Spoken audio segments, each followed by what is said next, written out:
Welcome, everyone, and thank you for joining our first ever Thanksgiving Bake-A-Thon for No Kid Hungry. I'm Carla Warner from Share Our Strength in the No Kid Hungry campaign, and I am thrilled to welcome you to this very special event.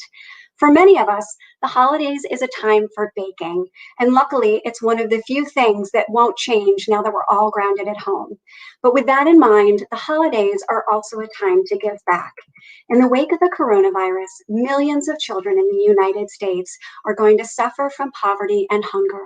In fact, 1 in 4 kids in the US may suffer from hunger due to the coronavirus.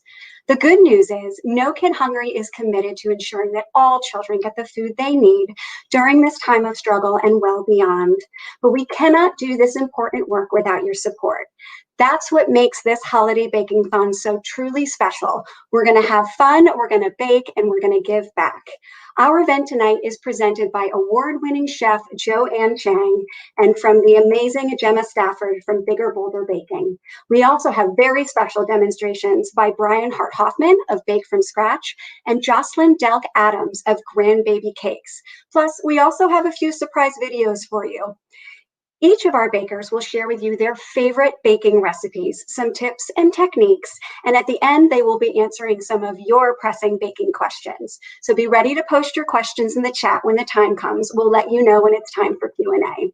So while we learn to up our baking game, we also hope you'll consider to make a donation to No Kid Hungry. Every dollar that we raise today can help connect a child to up to 10 meals.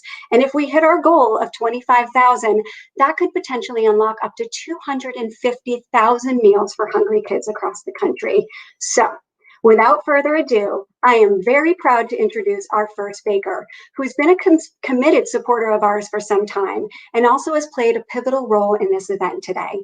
She's baked in fabulous restaurants in Boston and New York, and now owns the incredibly popular bakery and cafe Flour in Boston. I present you the very brilliant, award-winning Joanne Chang. Hello, Carla. Thank you so much. And hello, everyone.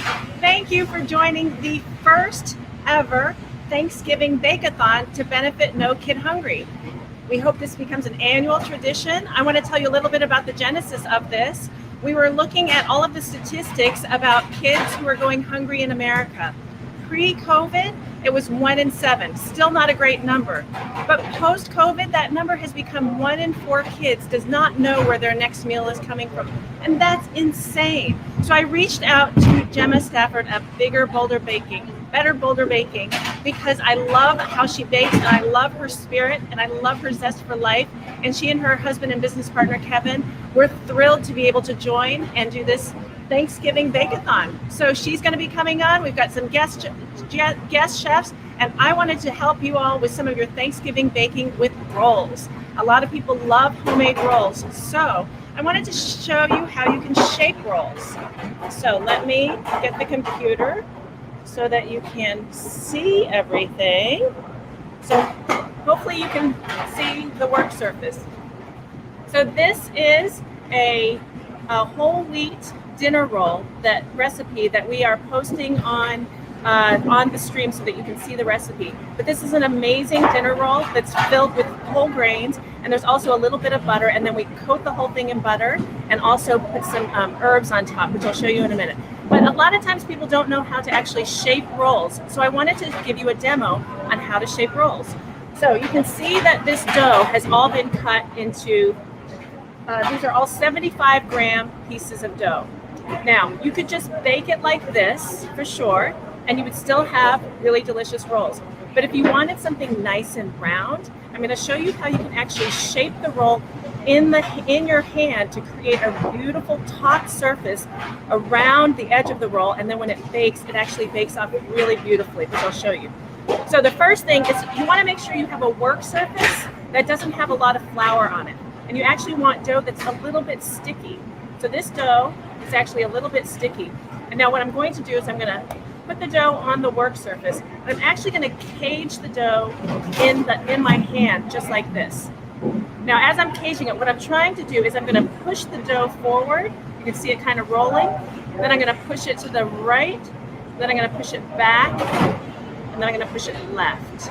And as I'm doing this, I'm rolling this dough and I'm creating this really beautiful, let me do it and show you, this beautiful little dinner roll, which is going to bake off beautifully. Now again, you can always just cut the dough and bake it like this. But if you want beautiful dinner rolls, you're going to take the dough, you're going to push it and let the friction of the work surface kind of push against the dough. Then you're going to push it over to the right, push it back, push it over to the left, and just keep going round and round and round until you get this gorgeous roll. So when you get some practice, you can actually start doing this two-handed. And you go round and round and round. And again, the whole time, you're keeping the dough ball inside the cage of your hand, just like that. So again, push, push, push, and the friction of the work surface with the bread will actually give you these beautiful rounds. So now I have this little tin. I'm going to place the rolls in the tin. And now I'm actually going to give you a tour of our production kitchen. I'm going to put on my mask because there's a lot of people working here. But I think you can still hear me. So there's the rolls. And now let's go for a tour. Okay, so this is Kenny and Josh. They're shaping hundreds and hundreds of cranberry pecan rolls. So Josh has, you can see Josh, he's got the Duchess. What the Duchess is doing is splitting the dough evenly into 100-gram balls. And then you can see they've got all of these rolls. So here's some apple pies that we're baking now. And let me show you the rolls. So these are those same rolls that I was just shaping, but they've actually been proofing now for about an hour. And now we have Isabel and Juan Carlos, and they are brushing the rolls with egg white. And then, once they finish brushing the rolls with egg white, they're going to sprinkle. Did I get this? Yeah. Right? Did I do good? Did I do good? Okay, let me show you. Now I want to show you some of the baked rolls because they're so beautiful. This is Mike, and he's in charge of baking all of these rolls. You can see.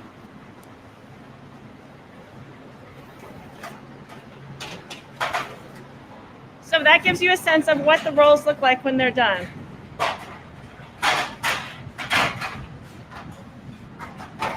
Okay, and I'm going to give you one last visual because I want to show you our ovens. We have these incredible ovens back here.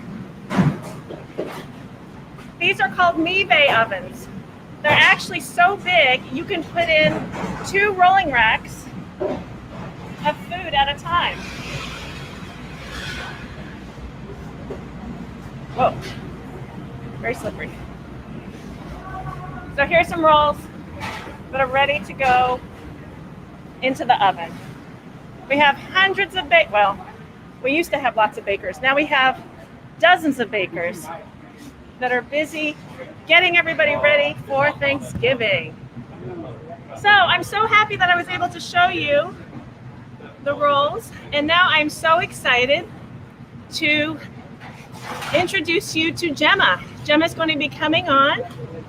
Hello, Gemma. Hi. How are you? I'm good, thanks. How are you? I'm great. First, I need to thank you. I want you to know how grateful I am to you and Kevin for helping stage this incredible production. This is so amazing. And hopefully we do this every year. I know, well, you know, a lot of this, Kevin is is behind a lot of this, though. Like, he pulled it all together, and thank you, Joanne. It was such a great idea. Joanne, I love seeing around the bakery because I follow you on Instagram, but I haven't really seen around the bakery. Yes, it's a 6,500 square foot production kitchen, and it's where we do all of the mixing and shaping and baking. Yeah. And I worked as a baker for a very long, as a bread baker specifically for quite a long time. So I used to be that person. I'm not sure if you ever were this person up at 2 a.m, shaping bread rolls, just like dozens and dozens of them, if not hundreds. I was just doing that. It's so fun. It's so satisfying to be able to shape the rolls and then watch them as they proof and grow and become really beautiful. Yeah. Well, they look gorgeous. So Joanne, tell me, it's coming up to Thanksgiving. I have been watching your posts. Can you tell me, because I'm just kind of fascinated, I see the huge operation that you guys have there. What is the most popular dessert that you're selling right now? Is it something kind of traditional like an apple pie? Or is it something kind of, not as traditional like a banana cream pie? Or is it even pie? Well, I would say typically if it's not for the holidays, our most popular items are our chocolate chip cookie, our banana bread, our Oreos, and our sticky buns. Now that it's Thanksgiving, the sticky buns are so good. Now that it's Thanksgiving, we've actually had pumpkin pie on the menu all month long, and that is by far one of our most popular items. I think everybody looks forward to celebrating Thanksgiving. They look forward to the holiday season, and that first taste of pumpkin pie just gives you such nostalgia. And so that's been our top sellers for the last 3 weeks as we're gearing up towards Thanksgiving. Oh, nice. Do you have is there anything extra special about your pumpkin pie that you care to share? Yes. So one of the things we do is we actually cook down the pumpkin to reduce it a little bit, to try to take out some of the liquid. And then we make up for the liquid with sweetened condensed milk and evaporated milk. And then we also have a bunch of different spices, and we make sure that we cook it we bake the pumpkin pies really low and slow so that the custard is really creamy. Yeah. That's actually, I never thought about like reducing the pumpkin. That's a really good idea, getting more of a concentrated flavor. Exactly. It takes, for a small batch, a home batch, it probably only takes like 10 or 15 minutes, but it really makes a difference. Oh, wow. I must try that. I also actually recently I made a sweet potato pie, which for those of you who don't know me, I'm from Ireland, and so Thanksgiving is a relatively new-ish holiday for me. I've been here for 12 years, but I made a sweet potato pie recently with marshmallow, kind of a meringue on top, and it was incredible. I've been wanting to do sweet potato pie for so long. We sometimes will do like a sweet potato casserole. Roasted sweet potatoes with some marshmallows on top, which I think is very traditional Thanksgiving in America. Yeah, I loved it. Absolutely loved it. Speaking of Thanksgiving, Joanne, tell me what was your role in your Thanksgiving festivities growing up? Do you have any kind of memory that really sticks out to you? So for me, I grew up in a very, very traditional Taiwanese household. My parents immigrated here from Taiwan, and so we adopted many Thanksgiving traditions, but the one thing that we never actually adopted was turkey. So I never had turkey. Instead, we had roast duck. My mom would get a roast duck from the Chinese roaster, and we would make Peking duck pancakes.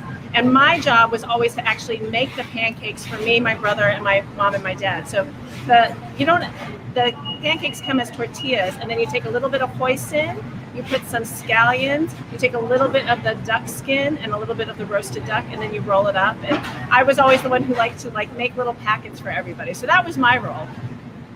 That, I have to say, I'm all about turkey, don't get me wrong, but that sounds absolutely delicious. I adore duck. And I think the reason I love it so much is just to get to that fatty, nutty, crispy skin. Yes, I love that. I absolutely love that. And if you cook it so that it gets nice and crispy, it's almost like eating a potato chip sometimes. Yeah. It's really crispy. It is. When you render out that fat, you get it lovely and crispy, like you said. Joanne, what do the next 2 days look like for you there in Flour Bakery? So the next 2 days are going to be crazy, crazy busy. We're in the middle of it right now. We've baked off hundreds and hundreds of pecan pies, pumpkin pies, apple pies. We've got pear and cranberry crostata. We're making so many of these rolls, like thousands of these rolls. We've all been shaping rolls all day long. And so it's 24, it's around the clock starting Sunday night, and everybody is just baking, baking, baking. And then all tomorrow will be spent making sure that every bakery gets all of the orders that were pre-ordered. And so a lot of it ends up being like a logistics game. So I will have in my car, I will have 2 of every single item, and I'll basically be at the ready. If somebody says, oh my gosh, somebody came in for their pear crostata and we don't have one, then that's my go time. I'm like, okay. So we have 2 or 3 of us who have cars filled with extra food, and our job is just to drive around Boston and Cambridge to make sure everybody gets their orders. You're kind of like Noah's Ark. Instead of animals, you've got 2 of every pie. Exactly. And every year, it's like we start off the day saying everything's going to be perfect, everyone's going to have everything, and inevitably there's someone who's like, uh-oh, I've run out of gravy, and so there we go. But it's really fun. It's really fun to see all of our guests. We've been open for 20 years, and so we have guests who've been ordering Thanksgiving from us, for the last 20 years, and it really is an honor just to be part of their celebration and to be able to see them year in and year out.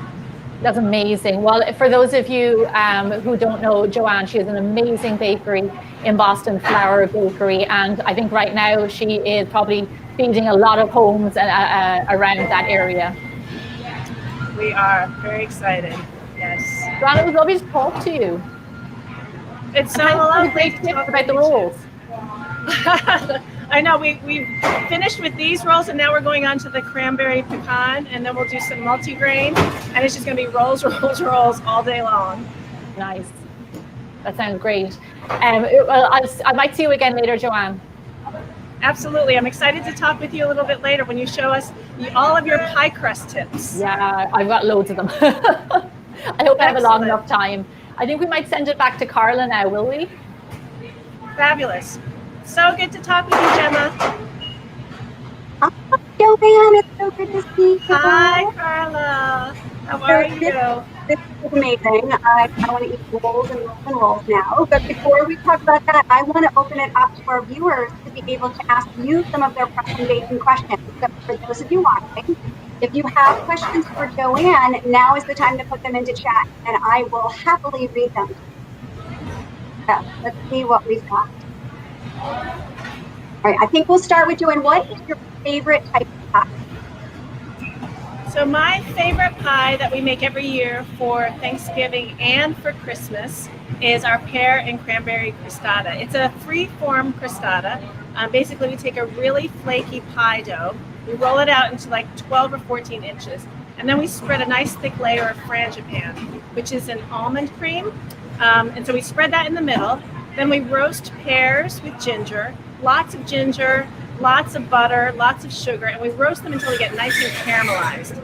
Then we take those pears and we put a layer of pears on the bottom, and then we take a handful of fresh cranberries and put that on top of the pears, and then put another layer of pears on top, and then another handful of fresh cranberries. And then we just make a really simple crostata by folding up the sides. And so you fold up the sides and kind of make pleats, and as it pleats, it creates this really beautiful pattern. And then we let it sit for at least overnight, because you really want everything to relax a little bit before you bake it. And then we bake it until it's nice and golden brown. And that is my favorite thing that we make. It is so good. That sounds incredible. And you know what I love about crostata? I feel like it's a very seasonal dessert, right? It's like you could do that in the fall, and then you could put peaches and blueberries in the spring and summer, right? It's just an incredible dessert. I love it. But I've never had it. It's so flexible. So flexible. That's so great. Okay, another question from our audience is, what do you like better, Thanksgiving or the December holiday? Say that again. What do I like? What do you like better, Thanksgiving or the December holiday? Oh, I love Thanksgiving. I love any holiday that is centered around eating, and so it is a holiday where everybody can come together. I love just spending the day planning the meal, and then prepping the meal, and then having the meal, and then relaxing after the meal. But I also love that it is a holiday that everybody can participate in. It doesn't matter where you're from, it doesn't matter what your religion is or what your upbringing was. To spend a day to just be thankful for whatever you have in your life, I think is a pretty special holiday. And I love just the whole idea of, as we're gearing up towards Thanksgiving, because of the actual word, you're thanking and you're giving, it really puts you in the mindset of what I think is so important in life, which is connecting with people around you and being grateful for everything that you have and being thankful and trying to give back. Honestly, it's one of the reasons why I'm so much a part of No Kid Hungry. I learned about No Kid Hungry when I was a baby little line cook. I was like a little line cook at a restaurant, and I didn't know anything, and my chef took me to a Taste of the Nation fundraiser, and I just started to learn more and more about the organization and about how the goal was just so simple. Let's just end childhood hunger in America. And as a naive young cook, I was like, wow, there's that much childhood hunger that we need to have like this big organization to end it. And sure enough, the more I learn, the sadder it gets, but also the more hopeful I get, because I know that this organization is so committed to doing everything we can as a community, as a country, as a nation, to raise money and help those who need it. And what I love about it too is that the food is out there. I think that's what struck me when I first learned about No Kid Hungry. We're not raising money to go out and purchase food to feed kids. The food is there. There are programs that exist for hungry kids. What we're doing with No Kid Hungry is connecting the hungry kids to the programs, because unfortunately red tape has gotten in the way, and sometimes the hungry kids don't know how to get in the programs. And I think now with COVID, I think we can all agree that if kids aren't going to school, then how the heck are they going to be able to get their free meals? And so that's what No Kid Hungry is all about, trying to figure out how to answer that question. Great. Well, I can't tell you, Joanne, how much we appreciate everything that you do for us. We have a few more questions if you're up for it. We talked about what your favorite dessert was. So one of the questions was, what would be on your table? So I think you answered that with the tostada. But what are the best puff pastries? What are the best tips for puff pastry? Oh, the best tips for puff pastry. Okay, so puff pastry, for those of you who are not bakers, is a pastry that's made with, you just make a dough, which is flour and water and maybe a little bit of fat and a little bit of sugar. And then you have butter, a layer of butter. And you take the layer of dough and the layer of butter, and you basically fold them one on top of another. And you keep folding them, and folding it in half, and then folding that half in half. And you keep doing that so that you create these layers of butter dough, butter dough, dough, butter dough, dough, butter dough. And what happens to all of those layers is the butter, when you roll out puff pastry, when it goes into the oven, all of the moisture that's in the butter, the water naturally is in butter, and it turns to steam, and then it causes your puff pastry to rise and become really flaky. So the best puff pastry is melts in your mouth. It's flaky, you take a fork to it, and it just like melts in your mouth and it shatters. So the tips to making a great puff pastry, you want your dough and your butter to be at the same temperature. You want them to be at the same texture, so that when you're rolling out the puff pastry and doing all of the folds and the turns, which allow you to create the layers, if everything is at the same texture, no dough or no butter is going to shoot out the side or smear or melt or get too tough. And so you're really trying to maintain the integrity of the dough layers and the butter layers. So touch the dough, touch the butter. If they feel about at the same consistency, then you're ready to roll. And be patient. That's another thing with puff pastry. It just takes a little time. Sometimes you want to rush it, but be patient and you'll make a great puff pastry. That's fantastic. Well, Joanne, thank you so much. It has been so incredible to have you with us today. So we're going to let you jump away. We know you're going to be back, but this was an amazing presentation. I will be back. Thank you. Awesome. Thank you so much. Thank you, everybody, for supporting No Kid Hungry. Great. Okay, so everybody who's watching, thank you so much. That was an amazing presentation. We are big bread eaters at my house, so I will definitely be making those rolls this week.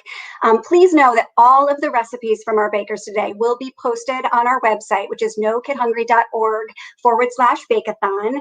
And that also happens to be the place where you can make a donation to help feed hungry kids. Remember that every dollar that we raise today can help connect children to up to 10 meals. These are extraordinary times for our nation's children, and it's going to require extraordinary generosity. Through emergency grants, expert guidance, and advocacy, No Kid Hungry is working with communities nationwide to help feed all the kids who need it. Your support is what's making this possible. So coming up, we will have special demonstrations by Brian Hart Hoffman of Bake from Scratch and Jocelyn Delk Adams of Grandbaby Cakes. And we're then going to conclude with a presentation, of course, from Gemma Stafford of Bigger Bolder Baking. And remember, all of our bakers will be dedicating time, just like we did with Joanne at the end, to answer some of your pressing questions. But before we move on, I'd like to share a surprise video from a very special guest. So friends, take it away. Hi everyone, Candace Nelson here. I'm the founder of Sprinkles and also the host of the podcast Live to Eat. I also just launched a course called the Pie Pop-Up. So for those of you who are looking for some instruction on pie, check it out. I am so excited to welcome you today to the first ever Thanksgiving Bake-A-Thon for No Kid Hungry. No Kid Hungry is an incredible organization that I've worked with throughout the years, myself personally, and through my restaurant, Pizzana, and they are doing incredible work helping feed kids who are food insecure. And now, as you know, it's more dire than ever with this pandemic raging. There are more kids who are going hungry, and the work that No Kid Hungry does, it has such a multiplier effect. With $1, they can feed a kid 10 meals. So I really urge you guys to give what you can today. It's the holiday season, it's the time of giving, and your money goes really, really far. So the holiday season is also a time for baking. And I know we are all sort of hands deep in pie dough right now, baking up those incredible Thanksgiving pies. And I say, take the stress off yourself for the day of. Make your pie dough in advance. Make your pie dough today. Pie dough can sit in the fridge for 2, I've even let it go 3 days, and then it's all ready for you to roll out and bake up either the day before or the day of Thanksgiving. So, you know, if you want to make it even before next year, you can make it even a month in advance and put it in the freezer wrapped really well, and then just let it thaw in the fridge the night before. So I'm wishing everyone an incredible Thanksgiving. Eat well, give what you can, and see you soon. All right. Wow. Thank you so much, Candace, for that really great video and super smart tip. I will never forget the first time I baked a pie dough. It was to bring home to the family of my now husband, and it was the ugliest thing I think I've ever baked. So if you are a novice like I was those many years ago, don't give up. I think over time with practice, you will get there. We are so grateful today for all of the bakers who are participating in this event, and really for all the chefs who have supported the No Kid Hungry campaign since the beginning. And thanks to our generous viewers today, I am excited to share a fundraising update that says that we have raised $220 so far. So thank you all for those of you that were very generous donated. We are continue on, but we hope for those of you who have not yet had a chance to give that you will go to nokidhungry.org/Bake-A-Thon to help us hit that goal. So let's continue with our baking education. I'm so pleased to now introduce the next extremely talented baker whose baking memory started when he was only 9 or 10. Since then, he's founded one of my favorite baking magazines, Bake from Scratch. Take it away, Brian Hart Hoffman. Hi, how are you? I am so excited to join this very first ever Thanksgiving Bake-A-Thon.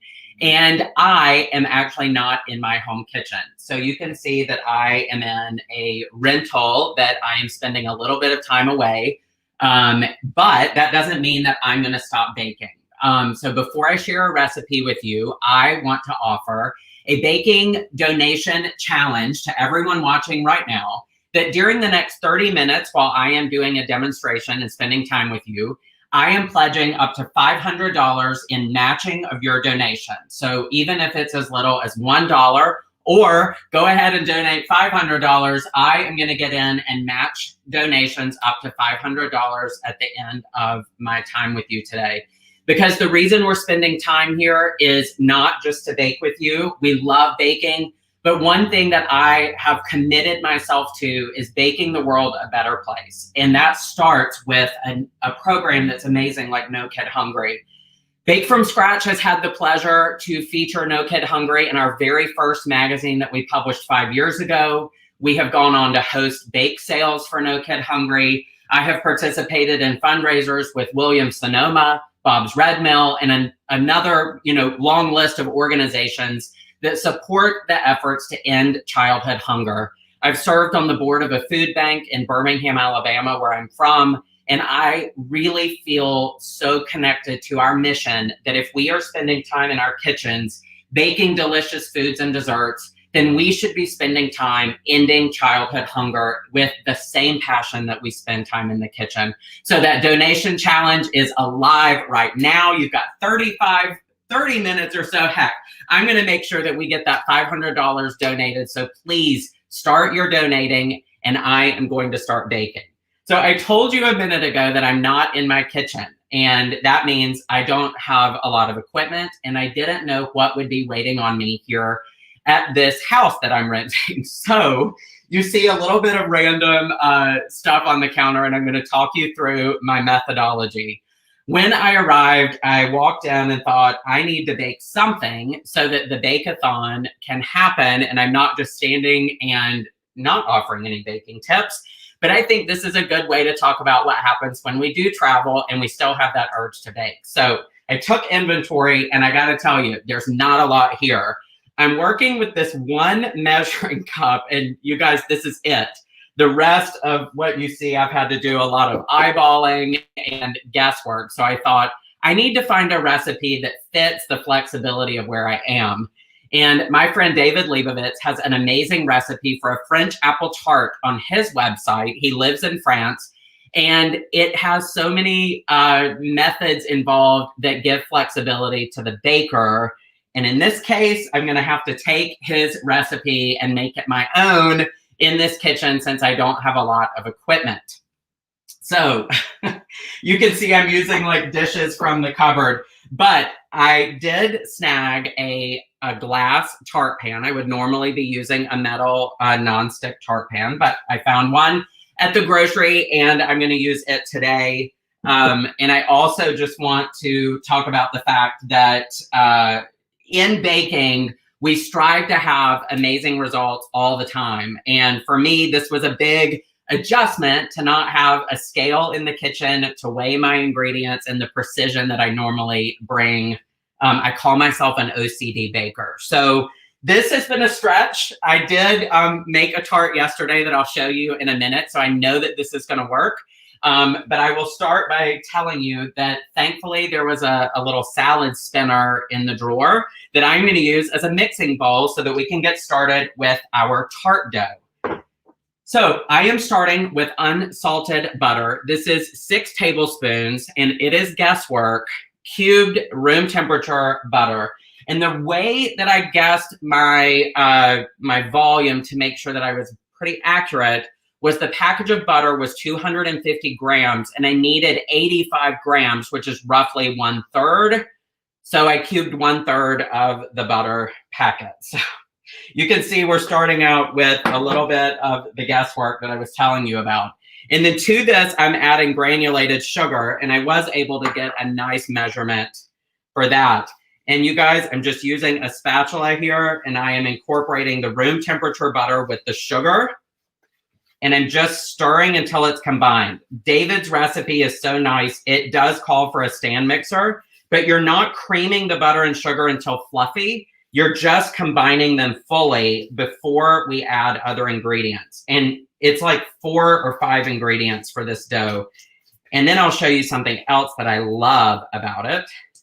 But I do have to say for a second that Joanne really did inspire me. I was just Googling recipes for duck earlier because I think that that's going to be something I make at Christmas time.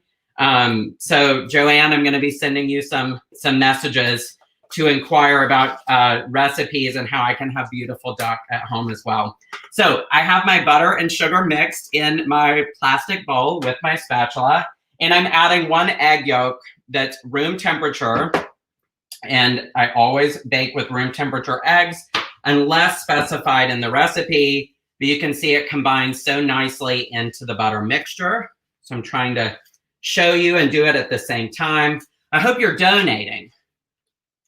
All right, I'm going to keep checking in to see. I'm going to look at the comments too along the way to see if I need to stop and talk about anything, but I hope you're donating while I'm mixing.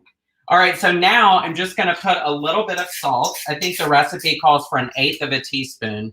And you should be using salt every time you bake because it enhances the flavor. It doesn't make your baked goods savory. It just brings out the sweetness and the flavors of what you're using.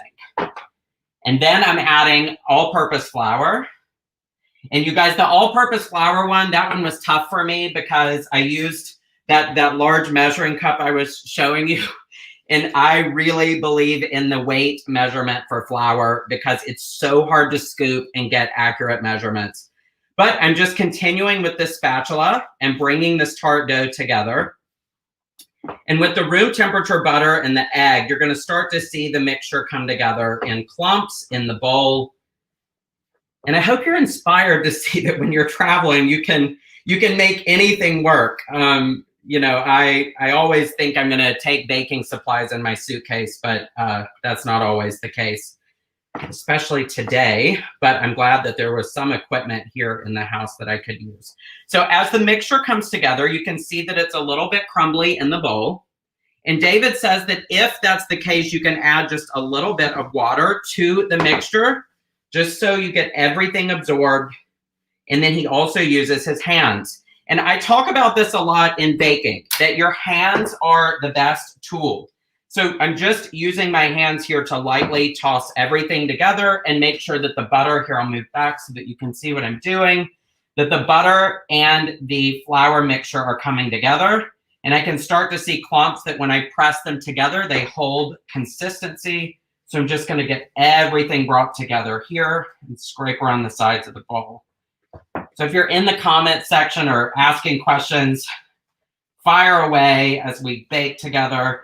And I've got the dough coming together beautifully here with just a few crumbs left in the bottom of the bowl. And I'm just going to press together in my hands before transferring it to the tart plate. Now, I did use a light coating of butter on the tart plate because I think the glass was causing it to stick a little bit yesterday, where normally using my nonstick tart pans at home that are metal, you would not have the sticking, so I wouldn't butter that, but I did feel like I needed to do that for this recipe. Okay. Here's my favorite part about this recipe. You do not need a rolling pin, and I shouldn't press it in yet. David says to form your dough into a disc, and you can just see how easy this dough is to work with, and start pressing into the bottom and up the sides of the tart pan. Now it's sticking to my hands a little bit, so I do want to get a little bit of the flour mixture that was left behind, and just continue to press into and around the tart pan. So if you're watching, I hope that you're having a nice aha moment, that you don't have to have a rolling pin. You don't need any fancy equipment if the dough is nice like this. Now this dough reminds me of working with a gâteau basque recipe that we have in Bake from Scratch. It's on our website. And that recipe, it really is almost like a sugar cookie dough. And this reminds me of that as well. So I'm just pressing. And this pan is a little bit larger than the one that David calls for in his recipe. So I am going to get just a little bit of flour for my hands. And I always have flour nearby when I'm baking so that if it's sticking, I'm able to use just a little bit of flour to prevent sticking in the tart pan. Some of the areas of the dough are just a little bit sticky from that room temperature butter, but I'm just pressing into and around the pan. So A little pinch bowl on the side will help to prevent that sticking if you've added even just a little bit too much water. It's such a forgiving dough. I love it. And then you're just going to press into the bottom and up the sides of the pan.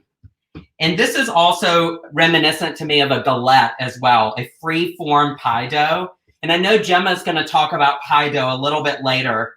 And I really love free-form. And I love this style here too. I didn't need to worry about chilling the dough for, even 30 minutes or an hour and then rolling it.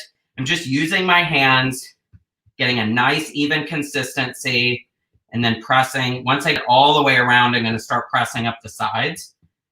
And then this would normally go in the refrigerator for about, 10 to 15 minutes just to get nice and chilled again with the butter. But today I'm going to skip that step so that I can keep this demonstration going. But I hope you see just how easy this recipe is. And now I'm just using my fingers and pressing the dough up the sides to form a nice side crust. And again, this is such a forgiving dough that I'm just pressing to get an even consistency, but I can come back around and do the same thing again, just patting all the way around the sides. And, really when I started thinking about this recipe, I was reminded a few years ago, we were traveling to celebrate my mom's 60th birthday in Vermont, and she woke up one day and said, I'm going to make an apple crisp. And I said, well, what ingredients do we have? And she was talking about, oh, I've got some spices and we can get some flour and apples and the rest will be history. And with my niece and nephew, she brought together one of the most beautiful apple crisps in minutes. And it really stood out in my mind of just how great apples are to work with, but then using it in this French apple tart that I love. So you can see I've just pressed into the bottom of the pan and then up the sides to form a beautiful crust. And that is that. I'm just going to wash my hands really quickly before I whisk together the filling. And you're donating, right? While I'm cleaning my hands, let's take a minute to think about the children right now, that because of the challenging year that we have all been in together, and they are facing food insecurities. And while I talk about having a beautiful apple tart, there are families that don't have enough food this week for their holiday meal or just for a meal, period. So I want you donating. Please, I will match up to $500 during the next few minutes while I'm with you. And I really want to make sure you're not just thinking about your own holiday. We wouldn't be gathered here for this event if that was the case. We are thinking about others right now so that we are putting food on other people's tables while we are also creating recipes to celebrate with our friends and family as well. So you're donating. And I am ready to make this filling that is so easy. We'll start with 4 apples that I have cored and just sliced into, sliced. I do not like peeling apples, and I really don't have a sharp enough knife here to do that. So I am baking these with the apple peel on. It kind of gives you the freedom to do what you want. If you're baking with a Honeycrisp or a Pink Lady apple, those are the best for baking. And just make sure you're using an apple that's going to hold its structure. And I don't peel apples very often. That can be part of the great debate as we continue our time together today, whether you peel your apples always or whether you're like me and you're looking for a little bit of an easy solution. That's right, I'm bringing in a little bit of rum. We're going to talk about that in a second. But first, let me put I'll make the filling and then I'm going to put the apples in. So I'm starting with 2 eggs in this beautiful noodle bowl that was here in the house. And to that, I'm adding granulated sugar. And I'm just going to whisk these together. Thankfully, there was a whisk here, or else you could use a fork. You got to modify wherever you go. So I'm just whisking these together until they're combined. And then I'm going to add vanilla extract, just eyeballing about 3/4 a teaspoon, a pinch of salt. And I'm going to get this nice and combined. And David's recipe calls for Calvados, which is a French apple brandy from Normandy. So this is like a Normandy style apple tart. But today I don't have Calvados. So I am using a vanilla rum. So this is me making it my own. And I'm using about 2.5 tablespoons. And if you don't want to bake with the alcohol in this tart, you can use more vanilla extract and it will still be amazing. So I'm just getting the rum whisked in. And then I'm adding heavy cream. You could also use half and half here. And this is so easy. I mean, this is when I realized I could bake today and have a recipe that I'm proud of. And I'm really proud to bake from my friend David's website. He's been so supportive of Bake from Scratch, and we have published some of his recipes. He's featured ours, so it's great today to be able to make his recipe. All right, so did you keep up with that? That's the filling. We're ready to put it in the tart pan. So taking your apple slices, you're just going to start laying them in the crust. Just fan them out in a pattern and go around in a beautiful pattern that gives a nice wow factor when this comes out of the oven. And you'll see just before we even take it to the oven how beautiful it is. So I try to keep the apples in their sections from where I sliced so that they can fit nicely next to each other. But you're just looking for a beautiful assembly of your apples. And if you wanted to be a little bit more free form here, I think this is where my OCD factor comes in, that I'm wanting everything to line up perfectly. You don't have to do that. You could lay them in, and it's meant to be a rustic bake. So don't feel like you need to panic about that. So just put these in the pan, and I'm obviously spending so much time talking. I hope you're donating while I'm talking. But I'm just getting these apples in now, and I'm gonna try to speed myself up a little bit so that we can get to questions and chat and see where we are in our donation tally. So I'm just going to put a few more apples in, and then I'll show you just how easy this is. Once you have your apples in, I'm going to give this just a quick final whisk to make sure all of the ingredients are combined. And then you just pour it over the apples until the filling is nice and right in the tart shell, almost covering the apples. And then I found some vanilla sugar in the grocery store, but if you don't have any of this, you can use turbinado sugar or granulated sugar and just sprinkle it over the apples and your filling. And it's going to put a beautiful caramelization on the top. You'll get a nice crispy edge on some of the apples. And then of course, just that beautiful flavor you get from that sugared topping. So this would bake in a 350-degree oven for about 45 minutes to 50 minutes. You just want the filling to be set and the top to be nice and golden. And I did eat some of this already, but I'm going to show you. Let me see if I can get in the light. Some of the slices that you get the beautiful apple texture, the nice rustic edge on your tart. It bakes so beautifully. Sorry, the lighting is giving me a little bit of trouble. I'll get by the window so you can see. But it is such a beautiful and easy tart. So if you're traveling or you just want something simple and the flexibility to kind of use the equipment available to you, grab this recipe. It is online with the event information, and you see how easy it is to adapt using rum or using Calvados or anything that you feel like using. David does address in his comments that most people ask, why didn't we add any cinnamon? And it's not very common in French baking with apples to add cinnamon the way it is in American baking, but it would bake beautifully with cinnamon. So if you want to put a dusting of cinnamon or toss your apples in some cinnamon before putting them in the tart, you can definitely do that too.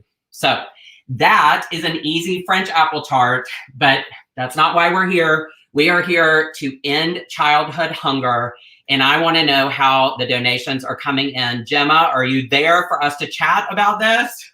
I'm here. Can you see me? Yes, hi. Hi, how are you? I'm great. How are you? I'm doing great. Brian, that tart looks absolutely gorgeous. Well, we can thank David for that. I just took the liberty to make it something that would work in a modified environment. So, Yeah. but we all need a solution.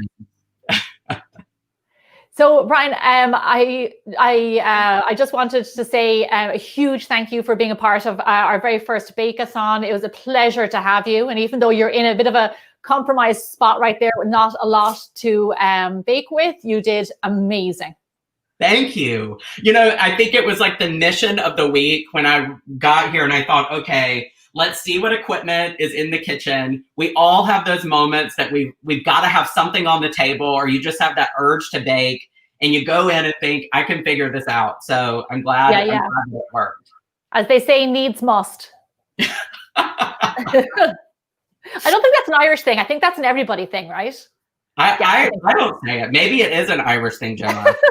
And I just have to say, I heard you earlier talking about the sweet potato pie, and I sent you a text the second I saw it. That is a Southern pie tradition in my family, and I topped mine with meringue, and I saw that you did the same thing.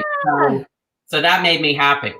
Huge. I have to say, I'm going to put it out there and say that originally I wasn't all for it. But then when we made it and with the meringue on top, I mean, it seals the deal. It was absolutely gorgeous. Do we have any questions or anything coming in that we can chat about? Let's see. Do we have any questions or anything? Or we'll keep chatting. And I think they're going to have some questions coming in. Oh, good. Oh, yeah. Well, if any of you guys at home have any questions for us about Brian's recipe, about pie crust, about the apples that he used, whatever it is, or just Thanksgiving in general, we are 2 days away now, so it's not very long. And of course, as Brian mentioned, don't forget to donate. And there's going to be a link in the description box for that. Brian, as much, I know we're best friends and everything, but I heard you were going to match $500 up to $500 donation. Yeah, I am. Go ahead. No, you go ahead. I was as much as good friends we are, I don't want to be outdone. So we are also going to match up to $500 also. Yay! I figured we could start a thing here in the baking friend community. That's amazing. You know I'm competitive, right? I wasn't going to let you do that. I thought, do I tell you beforehand or wait until we get in here? I did send you a message though, so you knew what I was thinking. Yeah. And again, I know that so many people are modifying their plans this week, and families may not be gathering with 10 and 20 people, which I hope they're not. If we're listening to the guidance, we've got to be so careful right now. But I would encourage people to think about the money that they would normally spend on a Thanksgiving dinner for their family. So maybe it is $250, maybe it's $300. And if you're not doing that this year, donate it to No Kid Hungry. Let that money go further, and we can help impact communities that are really in need and food insecure households where children may not be in schools right now because of certain areas that are still in restriction. We've got to make sure we're getting help to the children and families that are food insecure. So yeah, absolutely. More than what we're doing today, we've got to do our part to end the hunger. And for those at home, just so you know, $1 equals 10 meals, which is really incredible. So you think about your turkey, Brian, but then I think about the cup of coffee that I spent $5 on. And I'm not going to be doing that this week because, definitely there's a lot of us out there that can make a big difference. And No Kid Hungry definitely do that. And I've been partnering with them for a few years, and I know you have too, and Candace and Joanne. And it's really important, especially around the holidays, that people don't get forgotten about. And, I think we as, not just food professionals or passionate bakers or, anyone in business in the food space, I just don't believe we can be profiting when we're not helping on the other side. If we're in business, we've got to make sure we're supporting the organizations like No Kid Hungry, so that we're doing our part and not just being in the food business. We've got to be in the business of feeding everyone. Mm-hmm. Yeah, it comes full circle. I absolutely agree. Absolutely. So, Brian, sorry, go ahead. No, I just was agreeing with you. Okay. So Brian, tell me, growing up, tell me like a Thanksgiving memory that like stands out to you, like growing up in your family. So, before I was in the baking industry, I was a flight attendant. So I was away from my family for a number of years. Being a junior flight attendant, you work every holiday, you're taking people to their families, but you're not with yours. And I'll never forget that first Thanksgiving. My mom and grandparents and family said, "We're waiting on you to come home because whenever we're together, that will be when we celebrate holidays." And I'll never forget the way I felt that it's not necessarily a day on the calendar. And when you look at a year like this, when we're not with our families and we can't have those big gatherings, we know we will one day soon. And that's when we can celebrate and make up for all the birthdays and all the holidays we've missed. And it just, the way it made me feel that they were going to wait on me for that celebration was so special. And then a few years later, my mom and dad and my brother actually flew with me on Thanksgiving to Newark, New Jersey, where we stayed at a less than 5-star hotel near the airport. And they came and joined me where we had basically like, whatever the restaurant had at 10 p.m. Thanksgiving dinner. So just modified celebrations. And there's a lot of people in that this year too. So it's whenever we can celebrate and be with the people we love. That's lovely. That is so lovely. It's funny. I get the feeling from people, Thanksgiving there's a little bit of a different feel and vibe around Thanksgiving compared to Christmas. But I've only been here, I've been in the United States now for 12 years. So I've done a few Thanksgivings and there's just something different about the holiday. And, there's no gift giving traditionally. So it is definitely about coming together and spending it with the ones that are closest to you. And the fact that your like family, wait to celebrate with you, like in person, like in Newark, which like is just absolutely lovely. That's a really lovely story. Yeah. So just, I now believe that the date on the calendar is not the day you have to do anything. And I think it's probably fit the theme for 2020 in the most applicable way is we modify, but it doesn't mean that we're not family. It doesn't mean we can't celebrate. And just because it's not the day on the calendar doesn't mean it's any less special to get together when we can. Yeah, absolutely. So Brian, what do the next 2 days look like for you? Are you going to be cooking, baking? I'm going to do a light cooking. I have to say, just even making this tart, I'm going to bake this one in a minute and finish this other one later on. That is for me, just having that small kind of comfort of something sweet. And then, I have to agree with Joanne that the turkey is just not like a craving thing of mine. So and maybe steak on the grill. I think it's going to be steak on the grill. Yeah. That's a great idea. We already here, so our Thanksgiving, we canceled our Thanksgiving plans and we're going to spend it at home with Kevin, my husband, and baby George. But I went to the store and I got I got turkey wings and drumsticks, and I confit them. So I'm after confitting them in like some oil and duck fat and everything like that. Oh. And they're sitting over to the side waiting for Thursday. So we're going to make it up a little bit. We're going to have some traditional sides, like we are having turkey, but it's a little bit different. And, there's only the two of us. So I'm going to try and make a normal amount of food for two people, but I already know that I'm feeding an army. It's easy to want to like that Thanksgiving inclination is to like just bake and make and cook so many things. I am craving two things though that I think I'm going to take a stab at, and that's just like a very simple macaroni and cheese. I was reading a recipe from Deb Perlman on Smitten Kitchen, a recipe that you don't boil the noodles, you just put them in the dish. You put cheese, you put the dairy, and then you cover it with foil and bake it, and then uncover it, and it continues bubbling away. So I'm gonna try in my modified space to pull that off. And then I've also bought, I bought a big brioche that I'm letting it stale so that I can make some stuffing. Oh, nice. That's not, so the Southern Thanksgiving is a cornbread dressing. And for everyone watching, I hope my family's at home now shaking their head. I don't love cornbread dressing. I know. I'm right here for No Kid Hungry and everyone watching and donating. I fell in love with stuffing when I was living in Pennsylvania, and cranberries and herbs and leeks and all that just in there with the bread. I'm gonna take a stab at that this week too. So yeah.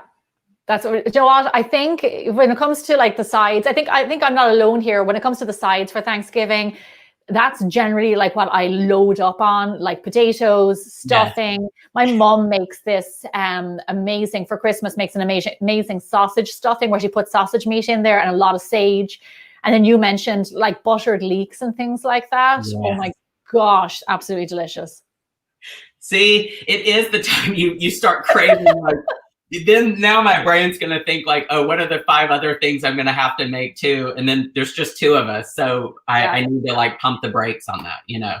Yeah. Stick to the rosé and the macaroni and cheese. Stick to the rosé, and whatever happens after that is just fine. Right. Absolutely.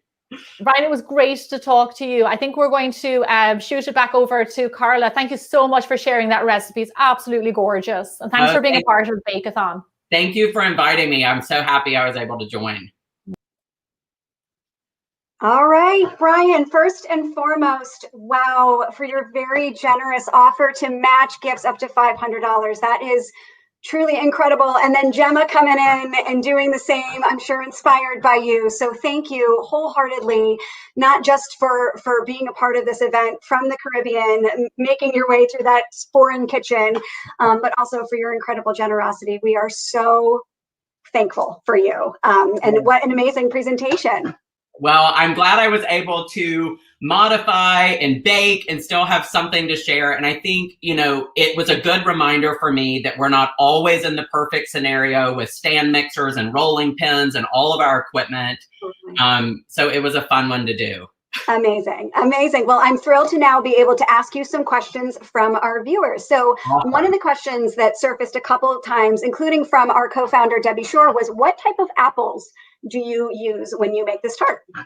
So these apples, and David has a really great guide for how to select apples from the market. And being where I am, I was kind of like a stab in the dark on which kind of apples to use. So thankfully, David showed an icon that is next to the different apples in the market. So I was able to select some baking apples that are perfect. If you're shopping in the American market, Honeycrisp and Pink Lady apples are my favorite to bake with. And if you know, I think even on bakefromscratch.com, we have a guide to apples, choosing the ones for baking. Certain pies call for Granny Smith. You know, you're just wanting an apple that will hold shape when baking. It doesn't want to turn to mush and you know, make the experience less than delicious and amazing. And then you want it to also have really good flavor that complements the sweetness of other things. So that's how I choose apples. And David was a really good guide for me here too.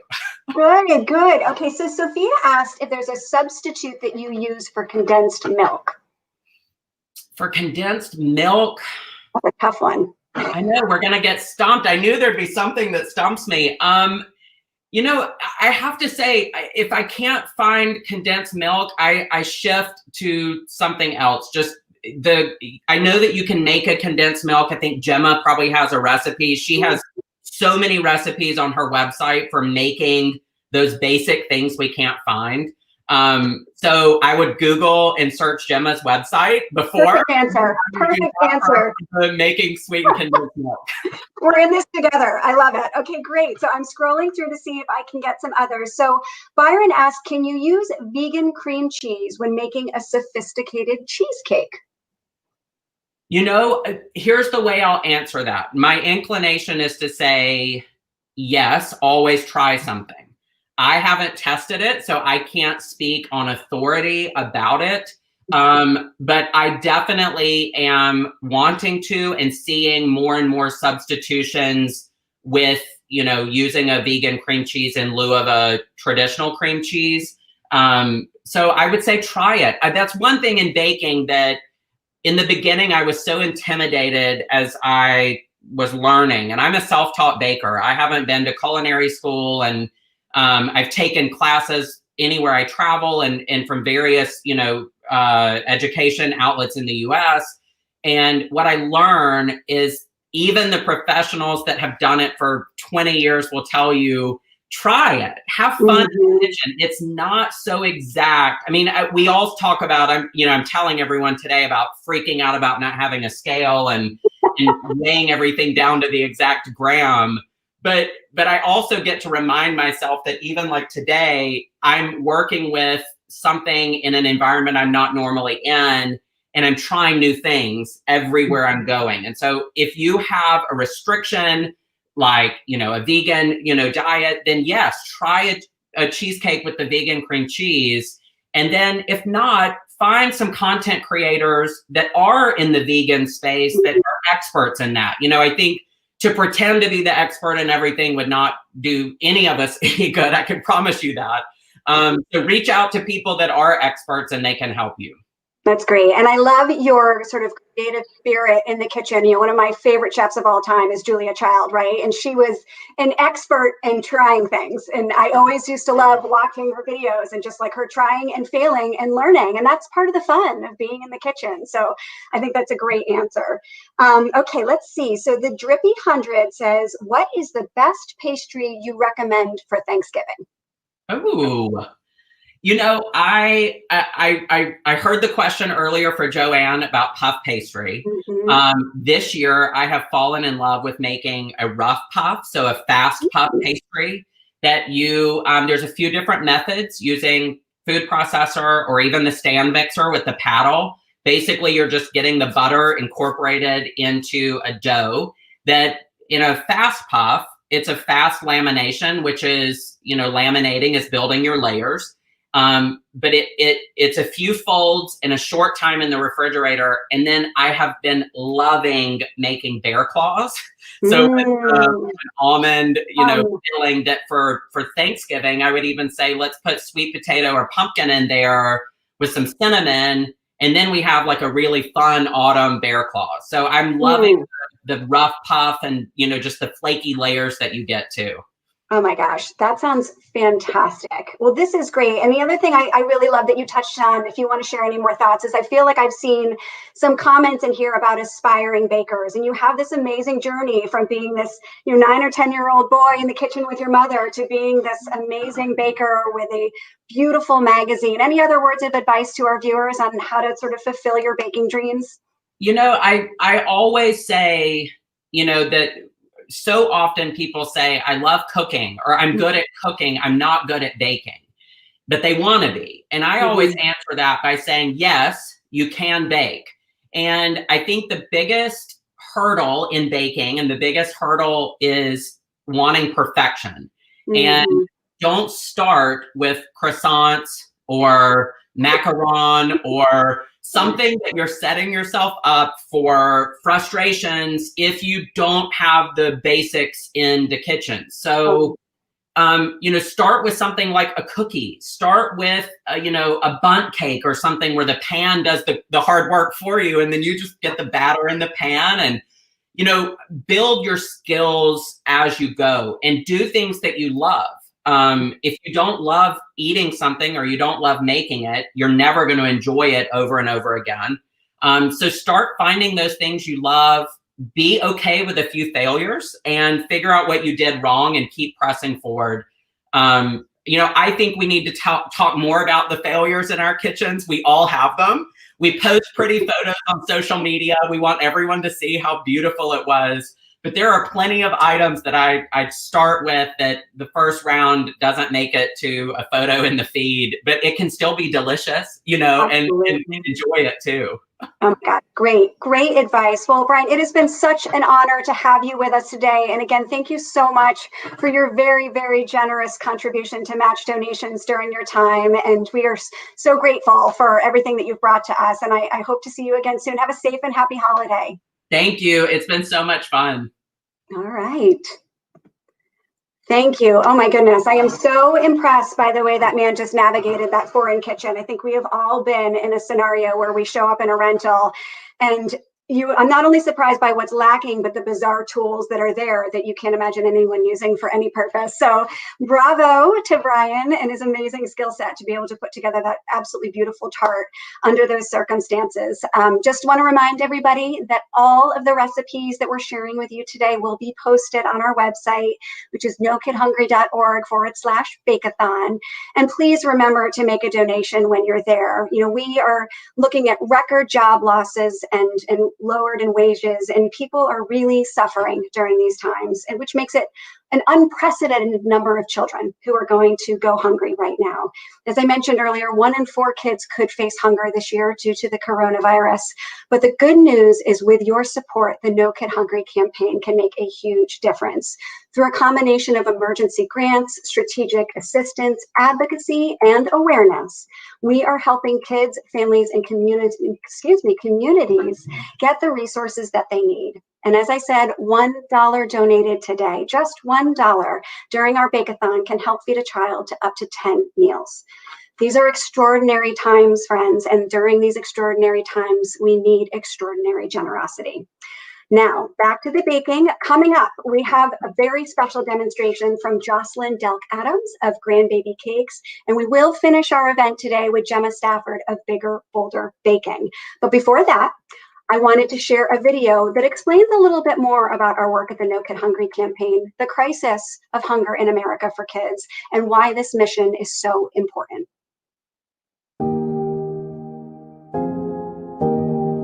Very rarely do kids ever say, "I'm hungry." Childhood hunger is such a real thing, and it is such an invisible thing. My name is Jody Walker, and I run an amazing program called Kids at Their Best. There's over half the kids in our rural area that don't eat summer lunches because they depend on the free and reduced lunch program.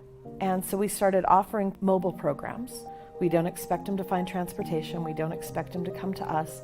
We go directly to them in their area. We feed their bellies and we feed their minds and we make them feel like they're important. And the other key to our program is that our staff, they're my kids that were getting those meals when they were 6 years old. They're the 10-year-olds that were getting too old and thinking that it's just not cool to go for meals anymore. So we started bringing them into leadership. They know this program inside out and backwards. It makes me feel like special, kind of like specialer. I mean, I'm the youngest person here. I think it's cool that we can like take care of their kids, feed them, have fun with them. So I think that's really important. Once I started working here, I was like, this is my calling. This is what I want to do. And that Jody gave me the opportunity to run this and she trusts me to do big things. It just amazes me and it makes me happy to know that somebody thinks that highly of me to put me in charge of such a big task. This will be our 3rd year of coming to this program. This whole program is based around teens. It is really neat having them on site with them because they interact with the kids and my kids absolutely adore them. Being in a staff of just teens, kids connect to us a little bit more. It makes teaching, it makes doing activities, it makes just inspiring little kids a lot easier because they're connected with you. That's the whole point of our program. I mean, who knows what these kids are living through during the school year. So to be that light for these kids, it's just such a great feeling. I mean, No Kid Hungry is literally our hero. There's an area of the community that we have always wanted to get to. These kids don't even have a sidewalk. So that was one of the things that we did with the grant. We could open doors, honestly, all over the nation. Kids everywhere need a chance. And we've got a great model to show them.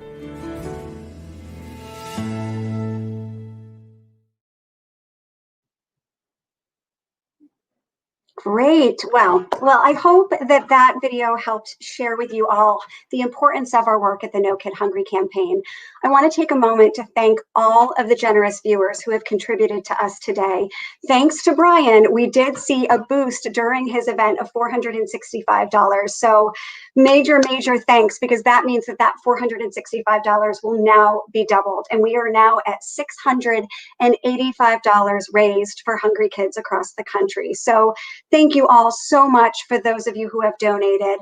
If you haven't had a chance to donate, of course it is not too late. Please consider doing so now. Every dollar counts. All you need to do is go to nokidhungry.org/Bake-A-Thon and make a donation. Now, we are hoping to have another baker join us, but I believe that she is delayed. So I am going to do a little song and dance for the moment to see if we could get somebody else who is going to come up and join us, because Jocelyn Delk Adams is in fact our next presenter, but I think that we are a little delayed. So I'm going to check in with my team. This is the beauty of live stream, friends, and see if maybe we can bring in Gemma for a little bit. And have her join us and see if she can maybe do a little demo or answer a couple more questions while we're waiting for Jocelyn. So team on my end, do you think we can bring in Gemma? Maybe ask, oh, Gemma, there you are, fantastic. Hi, how are you? So Jocelyn is about to log in. So I think we just maybe can take a couple of questions from the group while we're waiting. And I have written a couple down. So, do you have any recommendations, and this might be something that you could post for the group, about low sugar or low fat chocolate chip cookie options? I do. So that's a really good question.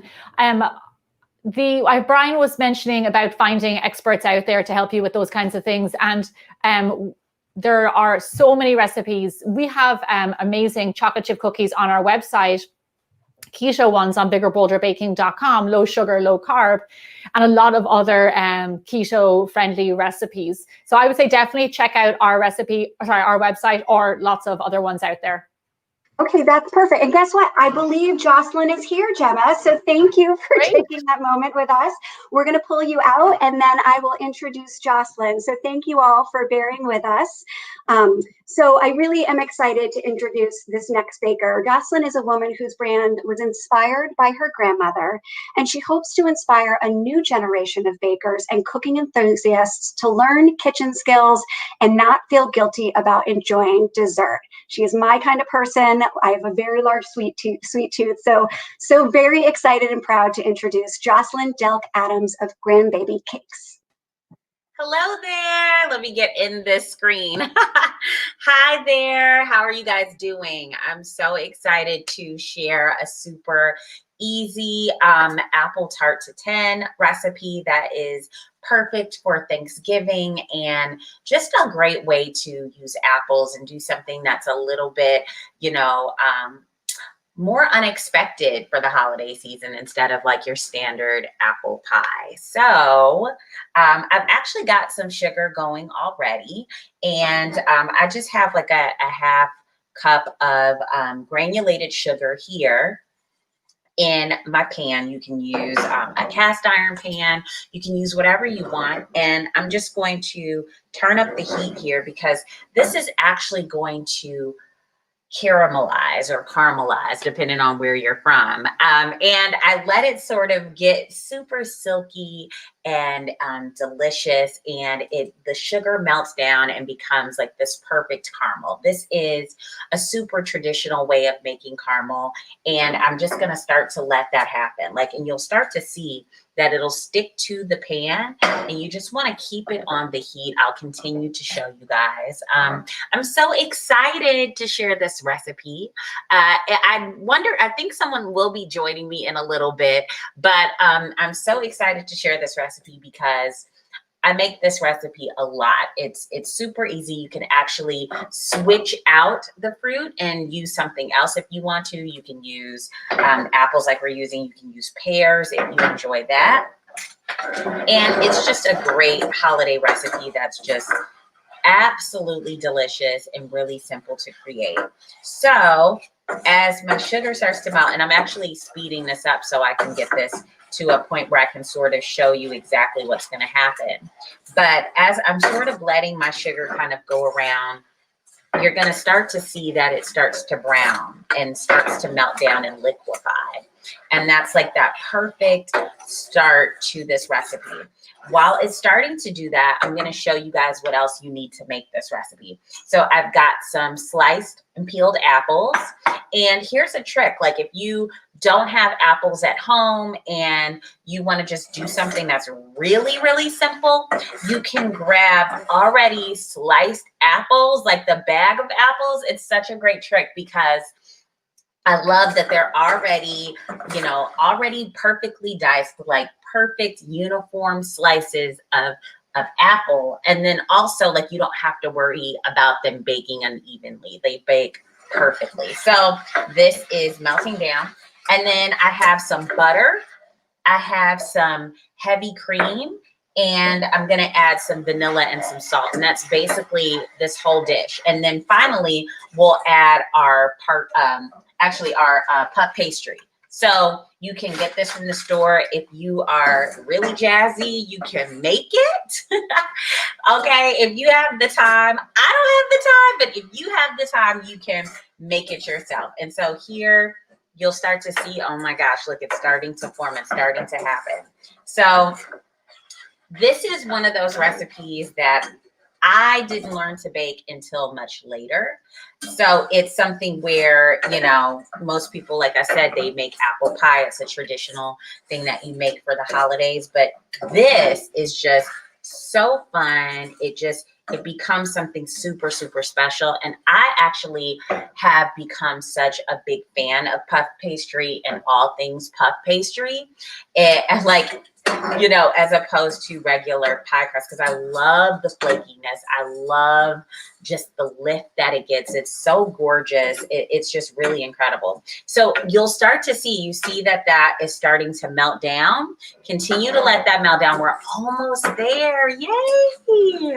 So this is wonderful. So this is getting to the point where we're going to almost add in our other ingredients and pop in our apples. And then that's really where this takes shape. So like I said, this is really melting down now. As you can see, we started with a full pan of sugar and now look what it's becoming. It's liquefying just like I said. And it's also getting a really gorgeous brown color too, which is going to coat our apples and just make such a gorgeous, gorgeous dish for dessert.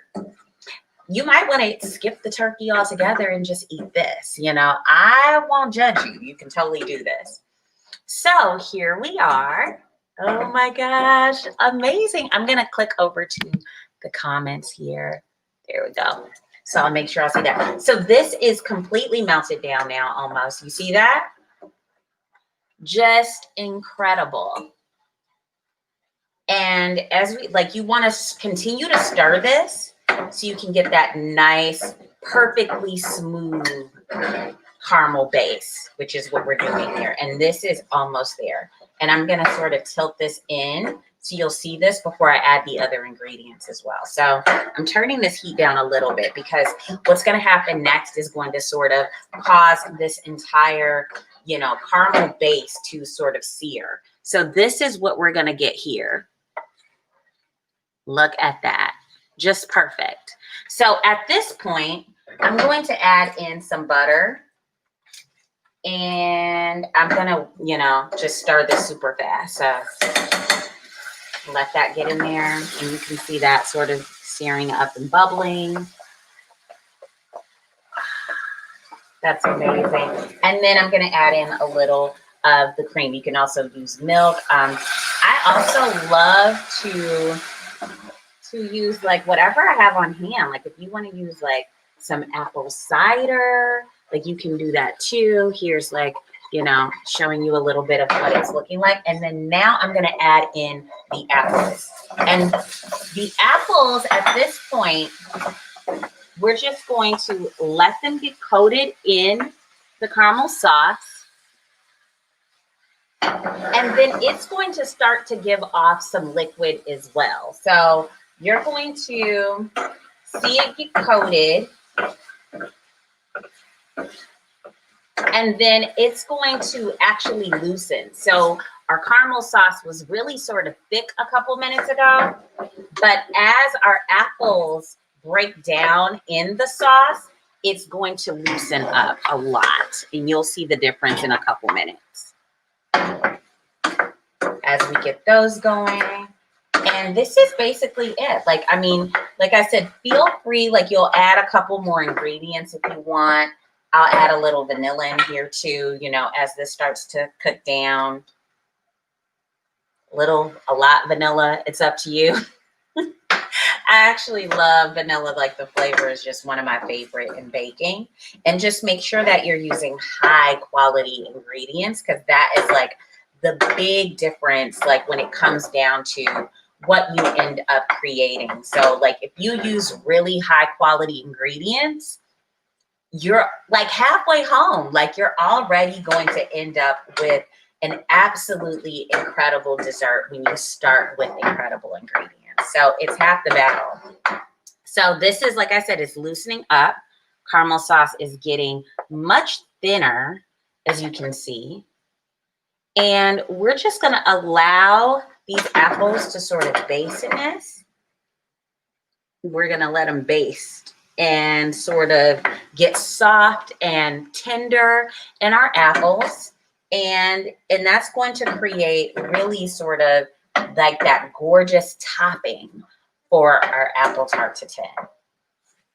So this happens, like you can, like depending on if like your heat is higher, if your heat is higher, this will go much quicker. Because this is a demo, I'm not going to go through the entire process of cooking these down perfectly, but I'll cook them down to a point where you can sort of really see like what happens to them as the apples soften, which is really what we want them to do.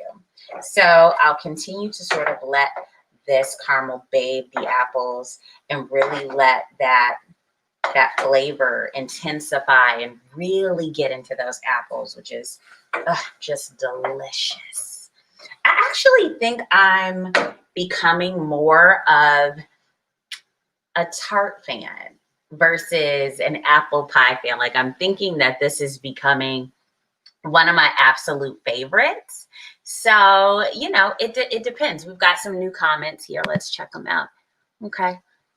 Thank you guys so much. Make sure that you are also donating as I'm doing this. Like, this is so important. I'm so excited to be here with No Kid Hungry.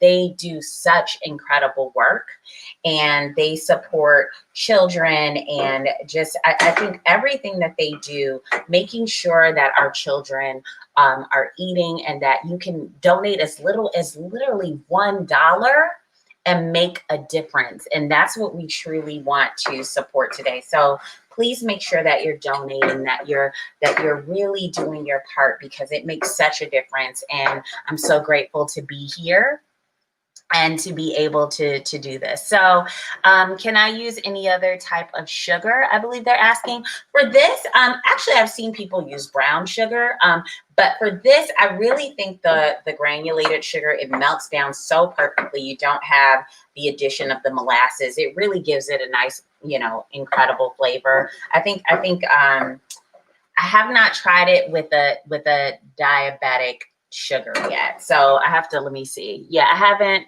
Yeah, brown sugar, I think you can definitely try this with that and see how that works. But I've mostly used granulated sugar for this recipe. And it just melts down perfectly. So as you can see, our apples, you know, they're really getting soft here. Got that nice, beautiful caramel that's like really started to develop in there. And like I said, like we won't go through the whole process, but as that continues to cook, I'll show you really quickly what to do. Like I'll use a round pan. You can also use a cast iron skillet. A lot of people love to use a cast iron skillet for this type of recipe. I use this because it's really helpful in terms of making sure that nothing sticks. So I also use you can use whatever brand you like in terms of a non-stick baking spray. This is a much easier way to do this. You can also do it the old-fashioned way if you want to use butter or shortening and then flour it.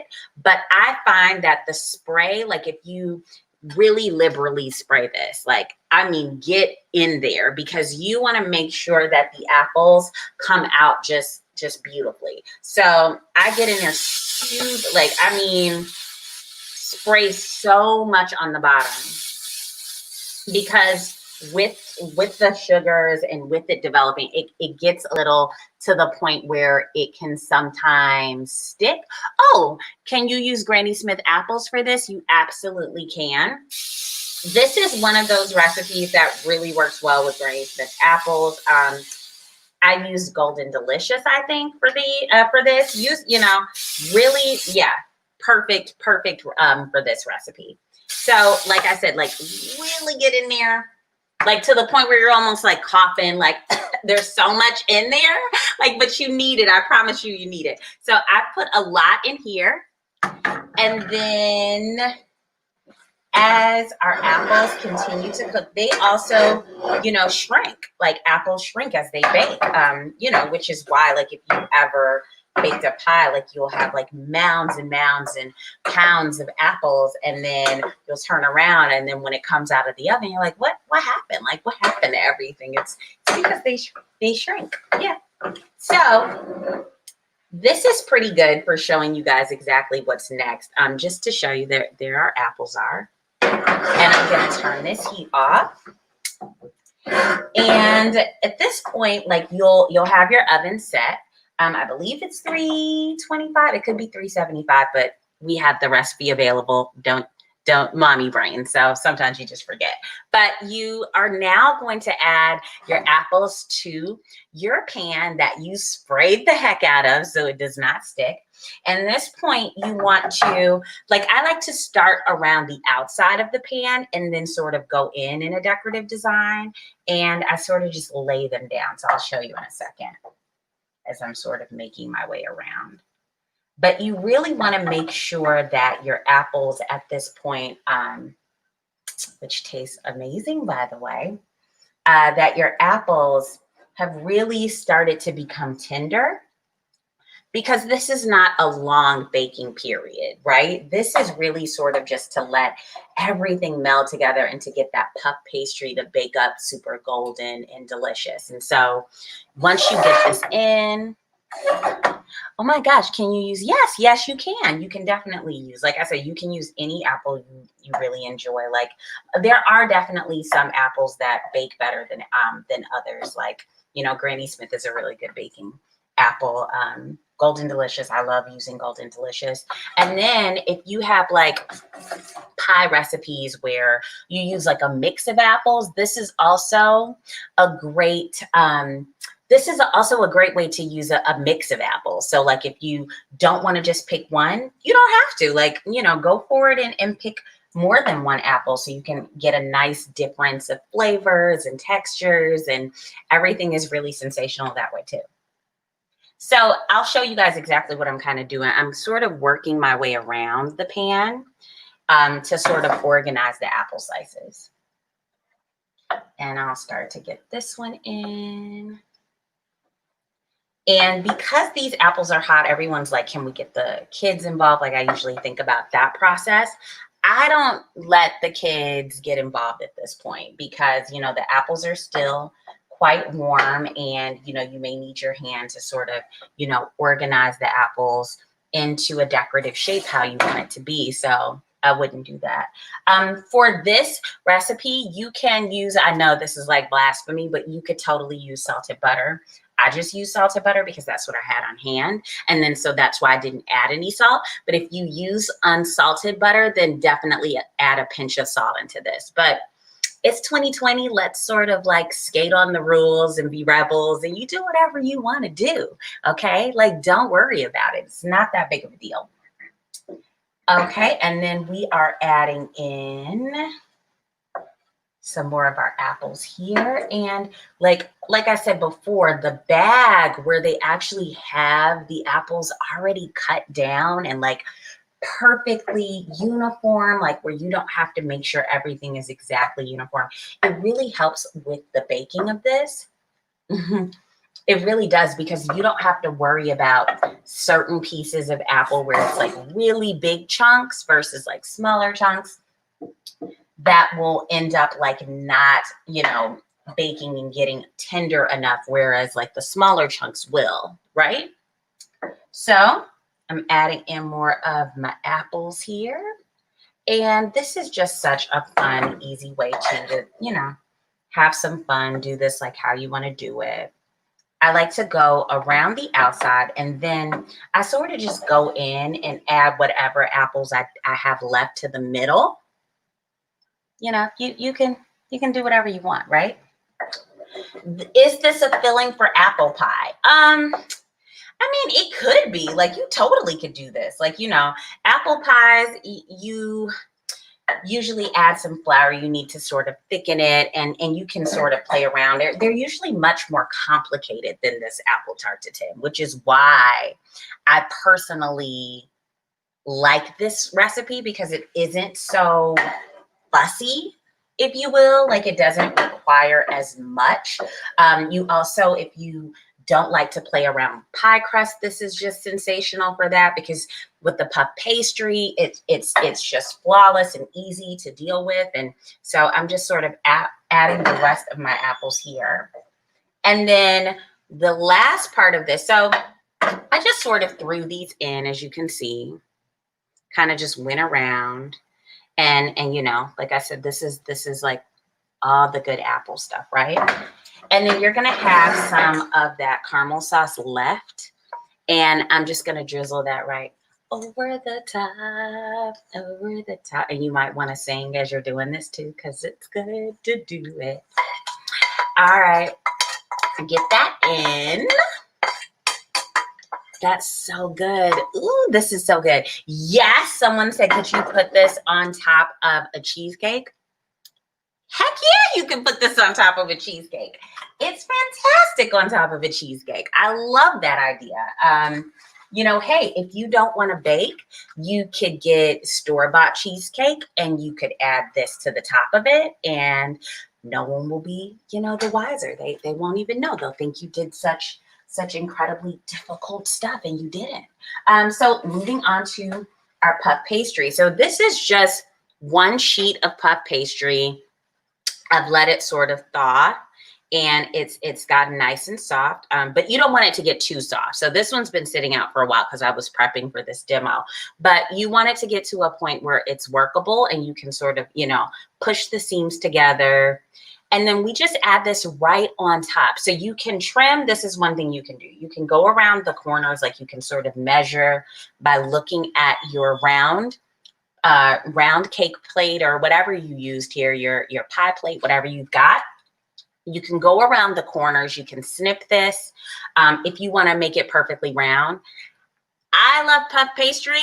I use it all. So I just sort of tuck it in. So I'm just going to add this right on top, and I'll show you guys. I just sort of just go in and tuck it like around. Just tuck it right in. Want the whole thing in there because I love puff pastry. Here's another thing too. I'm making apple tart tatin for the person who just got in.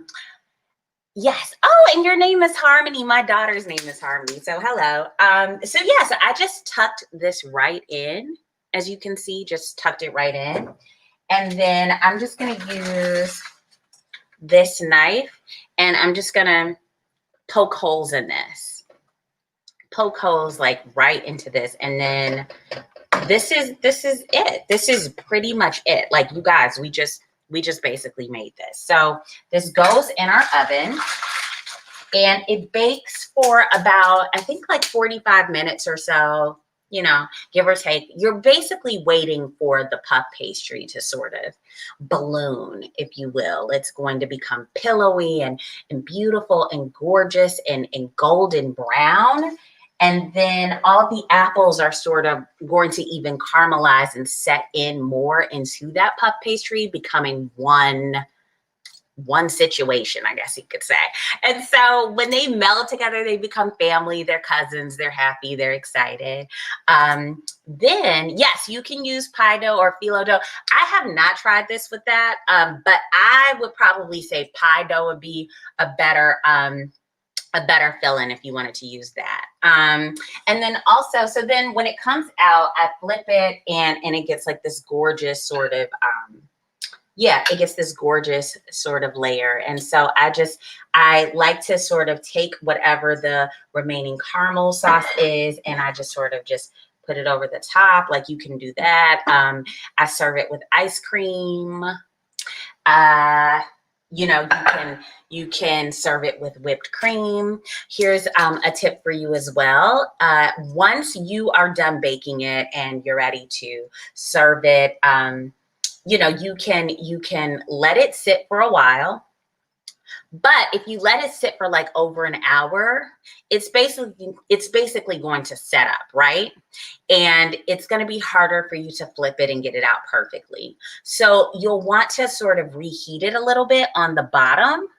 And once you reheat it on the bottom, it's going to sort of soften everything, all those apples again. And then it'll be easier for you to flip it at the end, which is, and eat it, right? For this, like I said, I used, you can use salted butter. Like I said, this is 2020. Like, I don't care. You do you use whatever you have. You use whatever you can get on sale. You do whatever you want, right? Yes, you can serve this for Thanksgiving, Jonathan. Like, of course you can. You can serve this. You can serve this for any random day. You can serve this tonight. You can do whatever you want to do, just have fun with it. It's such an easy recipe. If you do use salted butter, like I said, don't add any additional salt to this. Just let it be. And if you use unsalted, add a pinch of salt to your caramel and your apples while you're cooking them. And also for the puff pastry, you can buy shortening based. I personally love buying the all butter ones. They taste glorious with this. It feels so decadent and rich and delicious with the all butter puff pastry, just like an all butter, pie crust. It just takes it to another level. So definitely think about that as well. And like I said, you pop this in the oven and it comes out. It's really beautiful. Once it sets up, you can add apples. You can really do whatever you want to do, and it's really delicious. It's really delicious. Well, that's it, guys. Thank you guys so much for having me. Let me see if there are any questions, any other questions that have come in. Is there a recipe for this?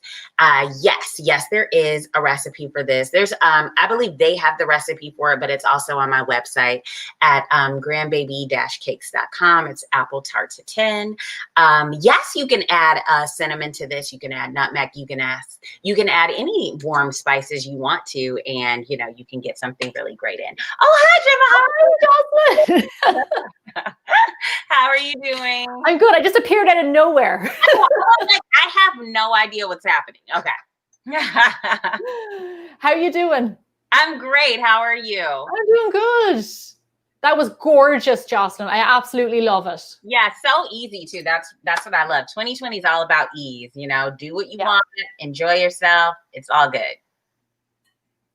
It's I'm a huge advocate for store-bought puff pastry, good quality, because you can buy really good quality. Yeah. I have a recipe for it, but to be honest with you, like, I often buy it because often you get like it's frozen from France, and it's just like amazing quality, really good butter. Probably a little bit better than I could make myself. It's like, and who has the time? Who has the time? Get it, grab it at the store, save you some time, and just have a good time baking in the kitchen. Yeah. Jocelyn, I have a question. I'm a huge fan of a tartatin, an apple tartatin. Can you use other fruit in that recipe? Because I'm just thinking there's a lot of different stuff in season right now. Yeah, so I've definitely seen people use pear. I've used pear because, I love pear also. You can also even add like cranberries in the mix. Like I've had people like make designs of cranberries with pear on the bottom, and it's caramelized and looked gorgeous and really looked perfectly seasonal and just, just a great dessert that looks like you took a lot of time, but you didn't. Yeah.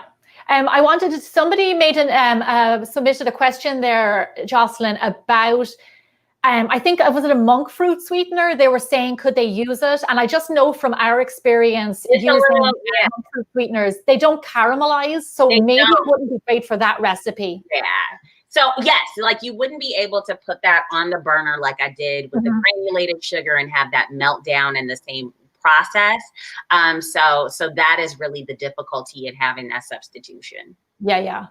I think a coconut sugar would work well. Would that work? That caramelizes, right? Yeah, I think so. Like I've actually tried coconut sugar in a lot of different capacities, and I think it would probably be the safer bet. Yeah. So Jocelyn, tell me, what is your most favorite Thanksgiving memory? Like what role did you play in the Thanksgiving meal and the whole day and the celebration? I love to say I'm the best eater at Thanksgiving. That is my role, is I come prepared to eat everything at least like 3 times. But seriously, like I love to work on the desserts. That's definitely my role. My family really expects me to bring the dessert or to make it on site. And this year, of course, it's a smaller Thanksgiving. Like it's just mostly my immediate family. But I'm still going to be baking pies and getting all of that together starting tomorrow. It's funny. I've always kind of expected, I wouldn't say expected, but I feel like if I bet you're the same, if you bring a dessert, it's going to have to be like absolutely the best dessert on the whole table. Oh my gosh. Yeah. Everyone expects the best. Like you can never half step it, with my family and bring in like a subpar mediocre dessert for the holidays. It just won't work. Well, I don't want to let anybody down. So like last year I made the stuffing. I was like, everybody else can take care of dessert. I'm going to make stuffing. I'm going to tell you, it was delicious stuffing. Yeah.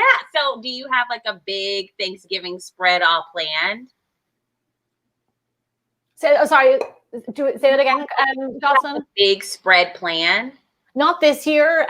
This year we have a lot of food, enough for an army, but it's only Kev and I and baby George. Yeah. We decided to cancel our trip just to keep everything like safe and keep everybody well and have everybody around for Christmas. So we're going to stay home for this one. Yeah. But and we don't have a family super close by, so it's just the 3 of us, which is going to be nice. We're still cooking turkey. We're still like having all the sides, enough dessert and wine for a gang. And that's going to be our Thanksgiving day. Yeah, same here. Pretty low key for us too.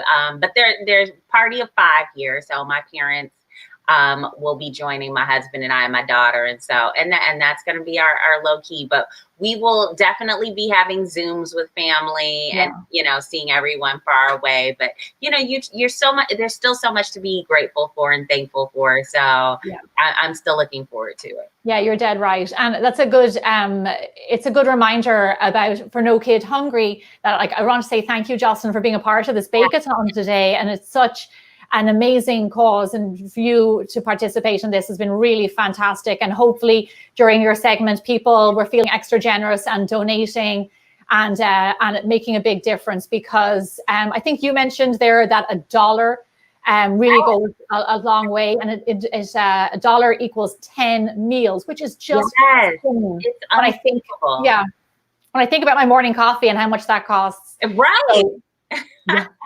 Yeah, I love that, because it makes people know that even the smallest contribution, can make a world of difference in someone's life. So please definitely donate and give what you can. And I'm so happy that I was able to be a part of this. Yeah, thank you. And just for those of you at home, there's a link in the description box of where you can donate. Jocelyn, thanks a million. Have a lovely Thanksgiving day. You as well. Thank you so much for having me. Thank you, Jocelyn. Take care. Bye-bye. So this is Hello. Okay, we're transitioning over to me. Usually at this point we would be asking Jocelyn some additional questions, but she did such a beautiful job doing that during her stream that we're going straight to me. So first and foremost, want to thank Jocelyn for an incredible demonstration. My mouth is watering. In fact, I'm very seriously considering just doing pastries and baking and just forgetting all the savory this year. It's been a weird year, friends, so maybe we just get crazy and do all sweets, although I must say I love the savory too. But so much good stuff to put on our Thanksgiving table this year. I also want to comment on the versatility of these recipes. I think it's really great that all of our bakers so far have shared recipes with us that can be swapped out. I usually go to the apples and the pumpkin, but how fun to introduce things like pear and cranberry. So I'm definitely going to be testing some of those things. Just a reminder that all of these recipes will be on our website, nokidhungry.org/Bake-A-Thon. And I want to just thank everybody so much for joining and attending this incredible event. I'm just so happy to continue with you on our baking journey today. But before we do, I want just to remind everybody why we're here. The holidays are not just a time to count our blessings, but it's also a time to give back. This year has been hard on all of us. I think you'll agree, but it's been especially hard on kids who struggle with hunger. I have no greater honor than being a part of the No Kid Hungry team and knowing that I'm making a difference to help feed these kids. You can be a part of that mission too. Today, by making a donation, you can help us ensure that every child in America gets the healthy food that they need. Since the pandemic began, the No Kid Hungry campaign has provided $41.5 million in grants to help schools and community groups help feed children. And this is going towards a total of more than $60 million that we hope to commit by end of year. So please do visit nokidhungry.org/Bake-A-Thon to help support this very important cause. A $10 gift can help us feed up to 100 meals. A $25 gift can help us connect children to up to 250 meals. So please consider, even $1 would be 10 meals for kids. So without further ado, I am now very excited to share another special surprise video from a very special guest. Hi everybody, my name's Andrew Smith. I was a finalist on the 2016 Bake-Off, Great British Bake-Off or Great British Baking Show, but I'm also an aerospace engineer and a presenter now as well. And one of my favourite things to do is combining baking and engineering to become baconeering. So that's a lot of what I do now. Things like making a baked Alaska and explaining with it how the space shuttle re-entered from orbit. Fun things like that. But enough about me. I'm delighted to be here to support the first ever No Kid Hungry Bake-A-Thon, which is fantastic. And I wanted to give you a few tips, even though I don't celebrate Thanksgiving myself. I love spreading joy and the good word. So I thought I'd give you 3 of my tips if you're baking for friends and family this Thanksgiving. Number 1, buy a digital scale. I know you all love your cups and everything, but a digital scale will never lie. Mass measurements are so much more accurate than volume. And here's a tip: if you're measuring milk or water, anything like that, 1 milliliter is equal to 1 gram. So this is good for liquids too. Second thing is, I love a microplane. So this is a really fine zester, and it will only take the outer layer of the zest off. You'll never get any of that pith, but it's also wonderful if you want to level a pastry case at the end. You can just run over it with this and it's perfect. And the third thing is check your oven temperature. You can get an oven thermometer for about $10 off Amazon, and you'll find out what the temperature is at different bits of your oven and if it runs hot or cold, because quite often that's a typical issue. So I look forward to seeing your baking. We're so grateful for your support for No Kid Hungry. For every $1 raised, they feed 10 children, 10 meals provided, and their aim is to end childhood hunger in the States, which sounds fantastic. So thank you very much. Happy baking. Lots of love from me. Okay, wonderful. Well, thank you so much, Andrew. That was incredibly helpful. I have definitely been the victim of an oven that is not at the right temperature. So that's a really, really good one. I just feel so fortunate, as I think about how lucky all of us are to have these incredible bakers participating today. It's been so much fun to learn from you all. I'm very excited to continue this journey with you. But this is a really special person that I am going to be introducing next. I have such a pleasure to introduce her. She is professionally trained chef and baker from Ireland. And don't we love a great accent? We've had the benefit of two. And she wants to get you to boldly bake the best desserts, bread, and more with confidence anytime, anywhere. She is also the one who, with her partner Kevin, was the inspiration for this amazing Bake-A-Thon. And you've seen much of her already, but we are so excited to announce for her official demo of the night, welcome the very extraordinary Gemma Stafford of Bigger, Bolder Baking. Oh, thank you, Carla. Say more of those lovely things. That was really nice. I am thrilled to be a part of this. I'm delighted to be able to do it.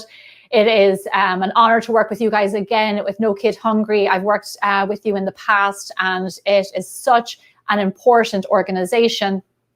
Now more than ever, it is important to donate. There's a link in the description box so you can donate directly. I just want you to know, during my food demo, I am going to be matching up to $500. So there's been some amazing giving already. I want this next half hour to just knock that out of the park, and we're going to raise a lot of money.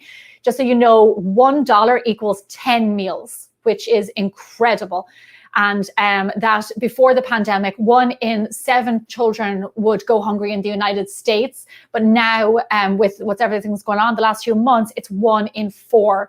And it's coming into the holidays. It's the season of giving. So it's important now more than ever just to reach in, think about the money that you might be spending on a bigger holiday get together, maybe Christmas presents, maybe Christmas cards, whatever it is. Just reach into your pocket and give a little. And believe me, a little goes a long way here. So thank you very much. I'm going to stop talking now, and I'm going to get into my recipe. So I am going to show you, so we've seen some pie crusts already. We've seen some different variations of apple desserts. I am going to show you how you can make a really incredible, just an all-around pie crust with my secret ingredient. And I'm going to show you that in a minute. But here I have a bowl. And into it, I'm going to add in my flour. And this recipe can be found on biggerbolderbaking.com. So there we go. There's my flour. Now I'm going to add in a little bit of sugar. Just a little bit of sugar to your pie crust. You don't need a huge amount. If you want to make a savory pie crust, feel free to leave that out. A little bit of salt, because for those of you who know my baking, you know that I have to have salt in there. Now, while I'm making this, get in your comments, because I'd love to know whatever questions you have around the holidays, what kind of things you're coming up against that you need help with. This is what I'm here for. And also Joanne is here, and Jocelyn and Brian to help you with those comments. So those are your dry ingredients. Those are pretty basic, right? Those are standard pie crust ingredients. But check this out.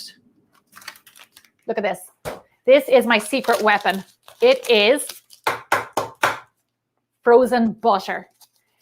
So now the reason I freeze my butter is so that I can grate it into my pie crust. So you get tiny little bits of butter all the way throughout your pie crust.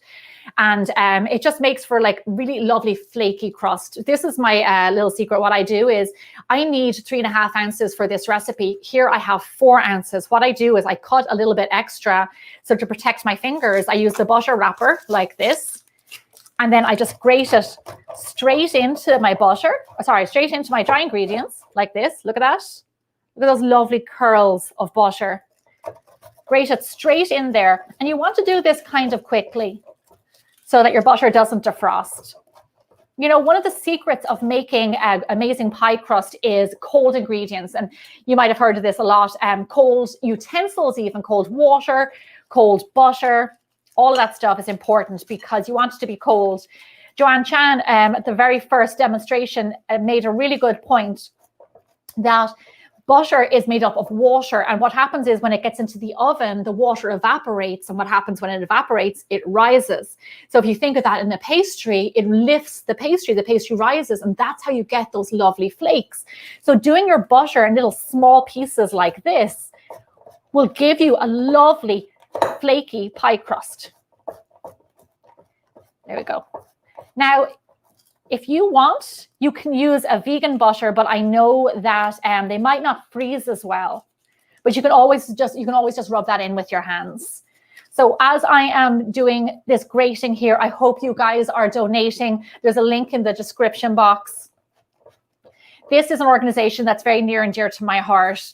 And I've had the honor in previous years of doing a bake sale with them, which was a huge success. A lot of bold bakers showed up and we sold a lot of baked goods, and that was a lot of fun.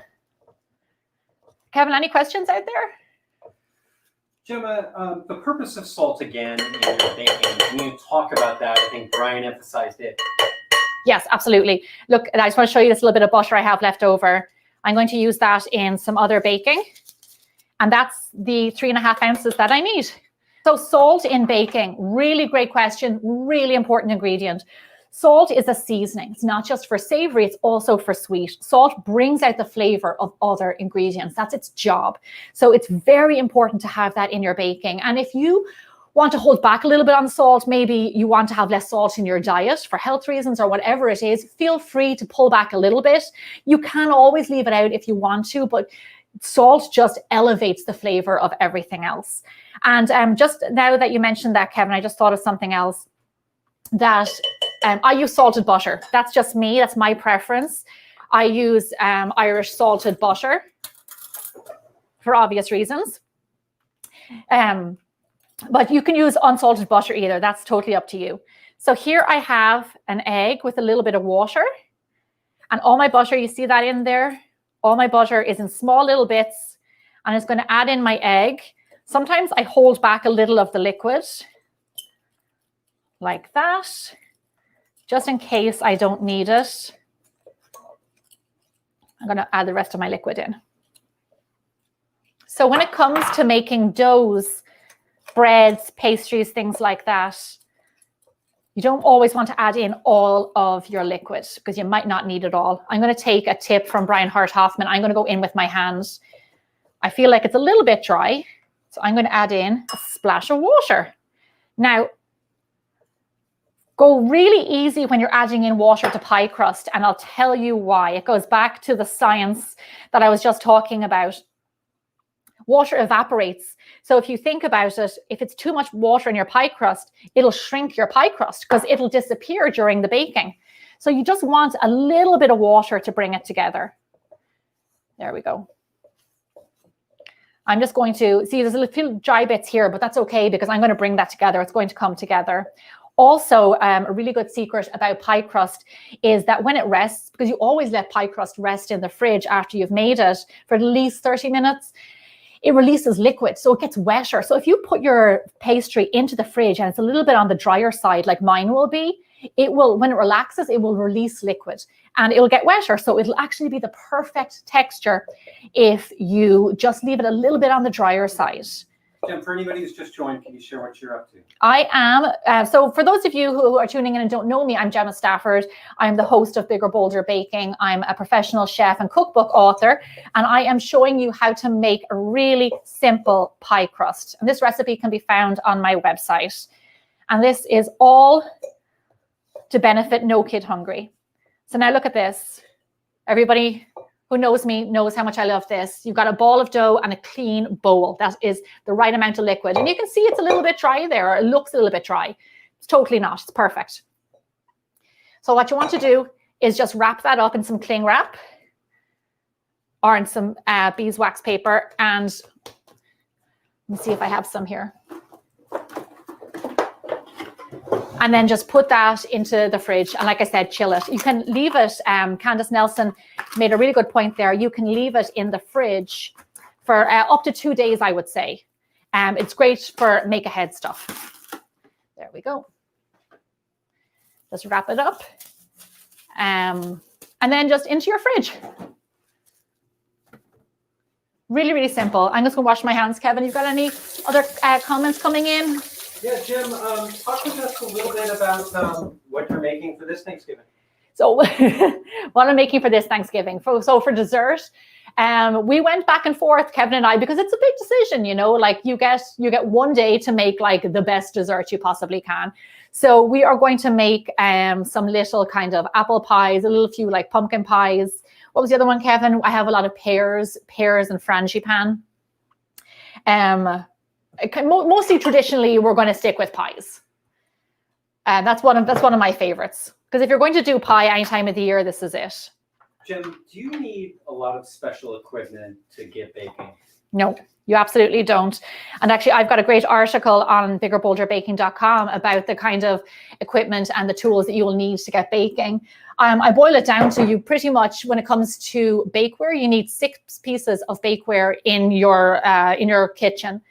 And sorry, I forgot my sugar. So you really don't need that much at all.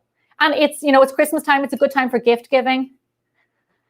So it's a nice time to give people a bakeware set, replace your own. So here's what I'm going to show you now while the pastry is chilling in the fridge. Here we have a little bit of sugar. Now, around the holiday season, brown sugar is a really popular ingredient in a lot of recipes. I don't know about you, but I literally just ran out of brown sugar. And this happens to me a lot because I don't buy a huge ton of it. What I do is I make my own.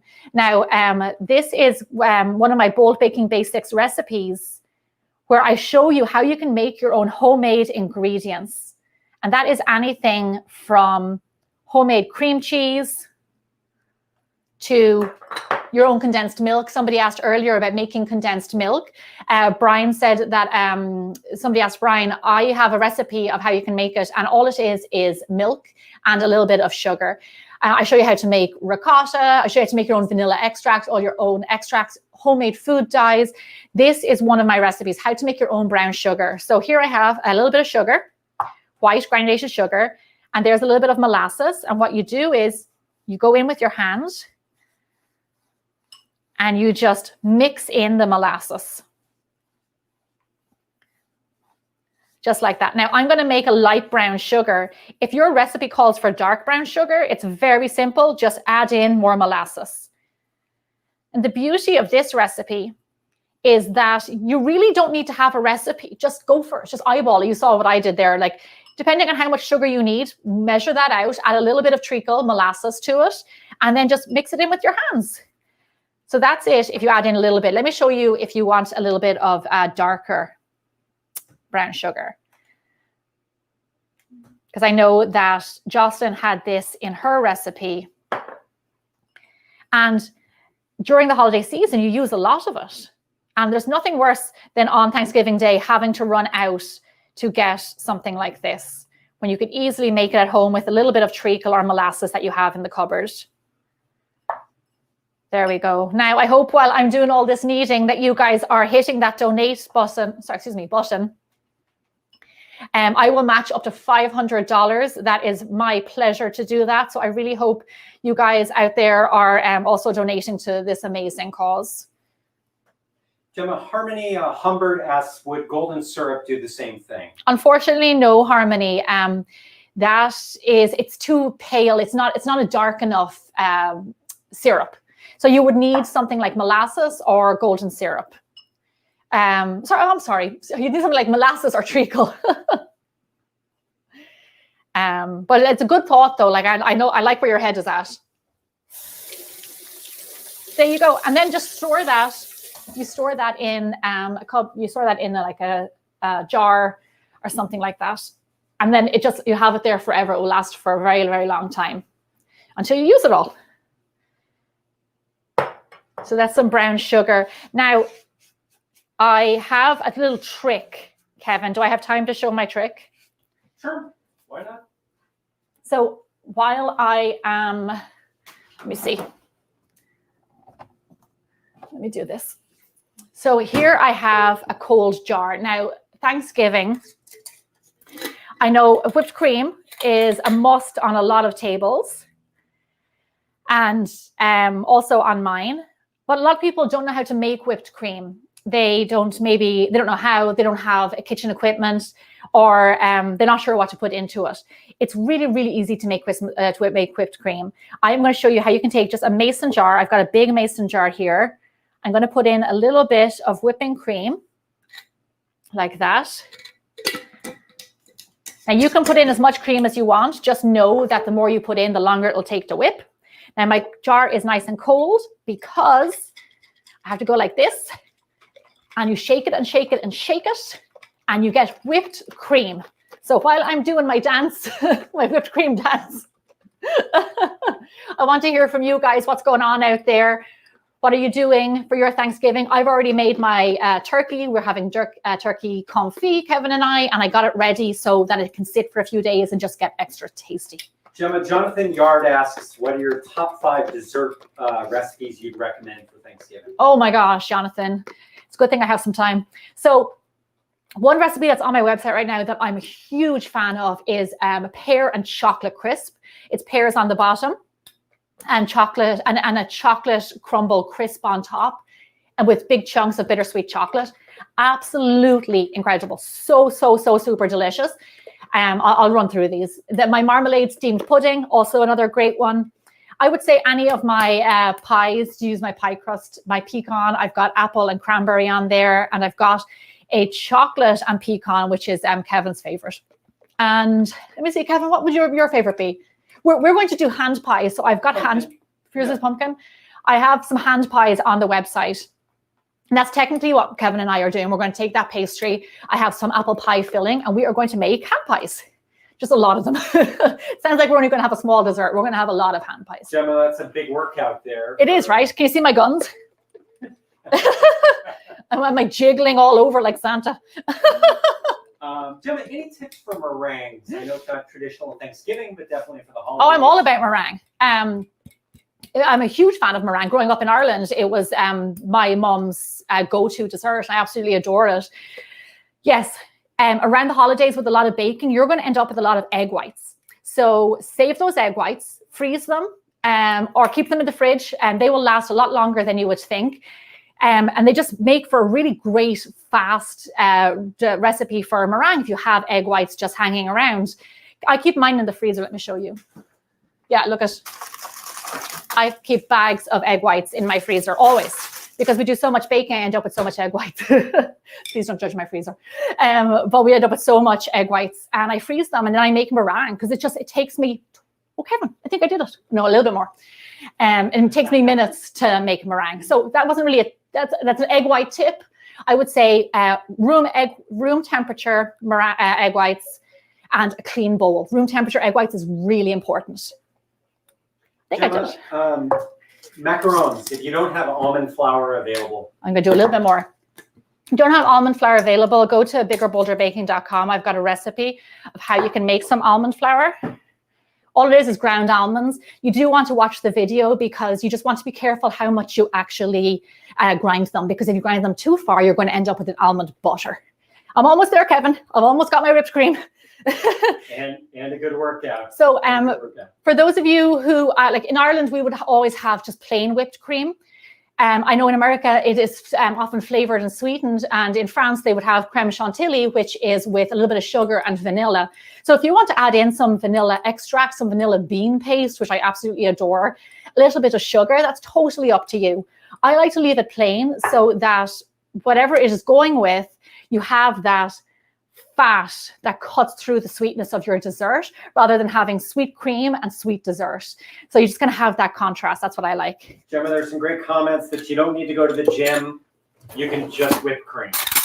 I know, right? So I softly whipped this cream. So that's softly whipped cream there for you. And if you want it a little bit firmer, keep on shaking. It's really easy. And like I said, the less you put in the jar, the faster it'll be. You can always use a kitchen mixer. It's just that not everybody has a kitchen mixer to hand. So this is a great alternative. And, you know, families are having smaller gatherings this year. It's only Kevin and I. So we really only need a little bit of whipped cream for both of us. And then you just store it in the fridge in your jar. And you're good to go. Jim, how's our pastry looking? Our pastry is doing good. I'm just going to show you the last thing I'm going to show you. So you can have your pastry in the fridge, and then, like I said, use it up to 2 days. But I don't know. Remember I was talking about dry bits? There's no more dry bits. And I can feel it. It's a little bit wet. It's released its liquid, and there's no more dry bits. So when it comes to pastry and pastry tips, err on the side of a drier dough because it will just give you a better texture. It'll be better to work with. It'll make for a nicer pie. So there you go. Kevin, this is going to be for our Thanksgiving. Awesome. In the fridge. So is there any questions out there? I hope people are donating, Kevin, feeling extra generous 2 days before Thanksgiving. I think so. Gemma, any favorite sides for Thanksgiving? I'm a huge fan of stuffing, probably because it's bread and I adore bread. I'm a huge, huge fan of stuffing. My mom, growing up, for Christmas, she would always make a sausage stuffing with onions and sage and sausage meat and bread. And that's what I'm making this year. I adore stuffing. And then also, I think, Kevin, what else are we having? Like carrots. We're having kind of standard. One side dish that I'm making this year that is not really a traditional Thanksgiving dessert or dish is potato gratin, as garlic, scalloped potatoes, potato dauphinoise, whatever you call it. So it's just a big dish of potatoes, thinly sliced and then cooked in like garlicky cream deliciousness. And that is exactly what I'm having. Will I show you, Kevin, the turkey? Will I show you bringing the turkey? Why not? Okay, let me show. I'll bring in the turkey over here. So this is, I just want to note, this is for 2 people. It'll last us a while. It'll definitely 2 days. Long while. I went to the butcher. I didn't want to spend $60 on turkey when it's only Kevin and I. So I went to the butcher and I got some drumsticks and some wings. And I confit these. I brined them yesterday. I brined them overnight. A little bit of salt, sugar, and garlic. And left them in the fridge. Then I just confit them in a big vat of oil, duck fat, clarified butter.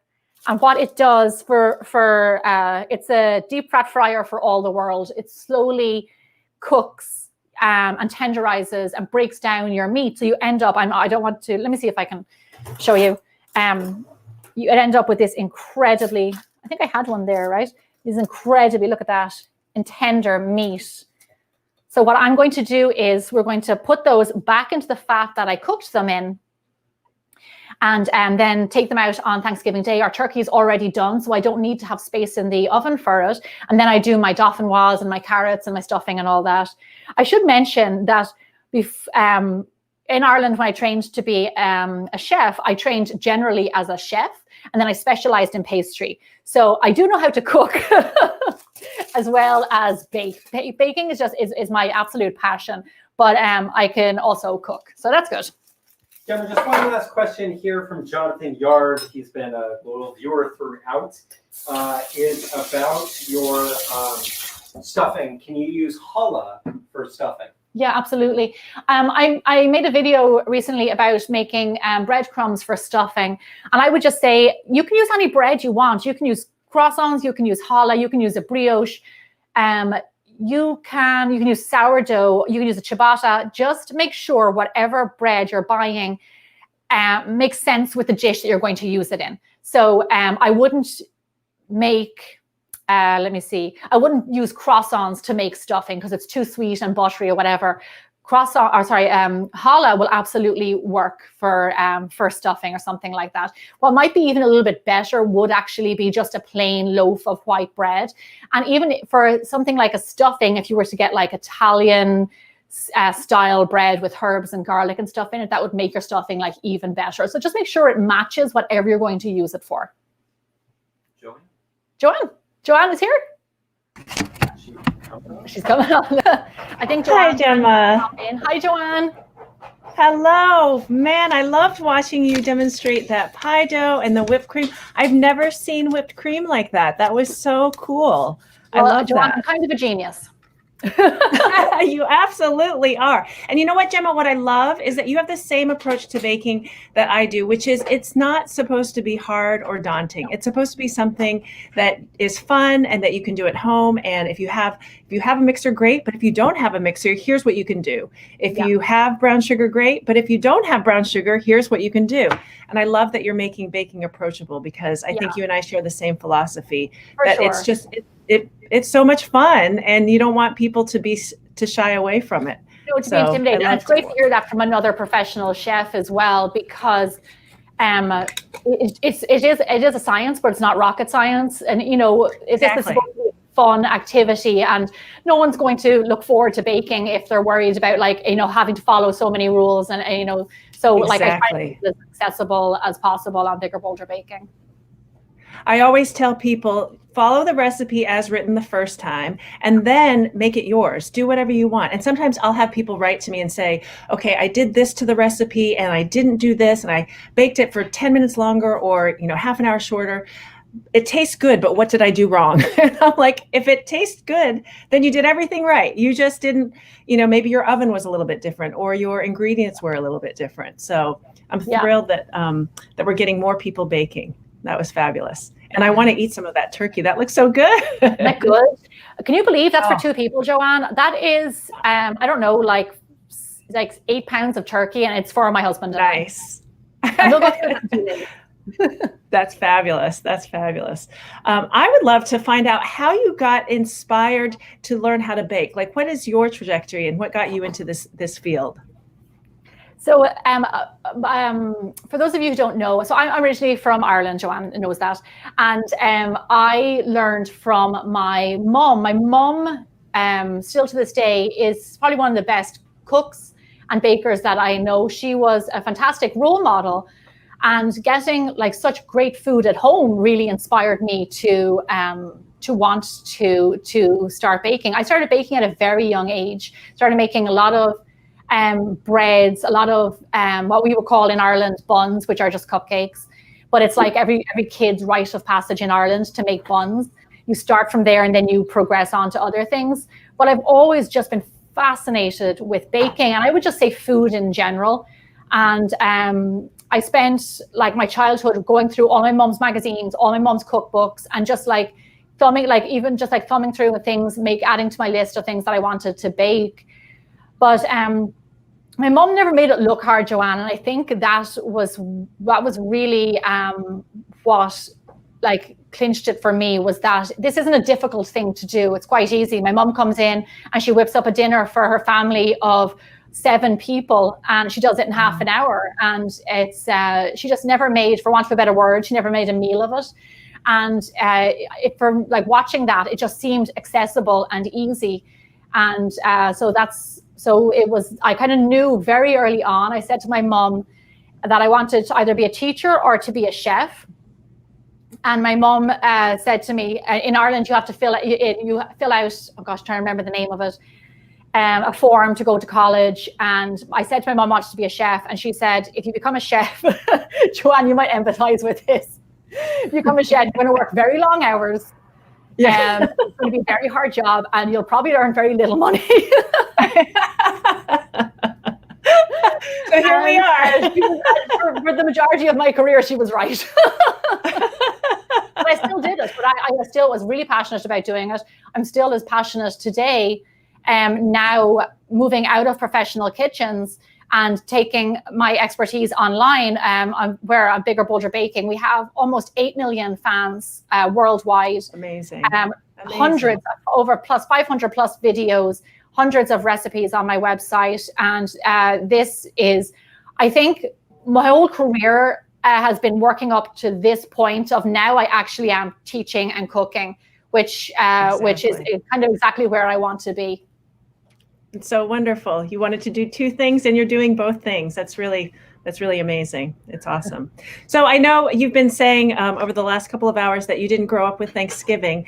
So how have you made Thanksgiving your own now that you've been here for about 12 years? Like, what are the Thanksgiving traditions that you've developed and that you love the most?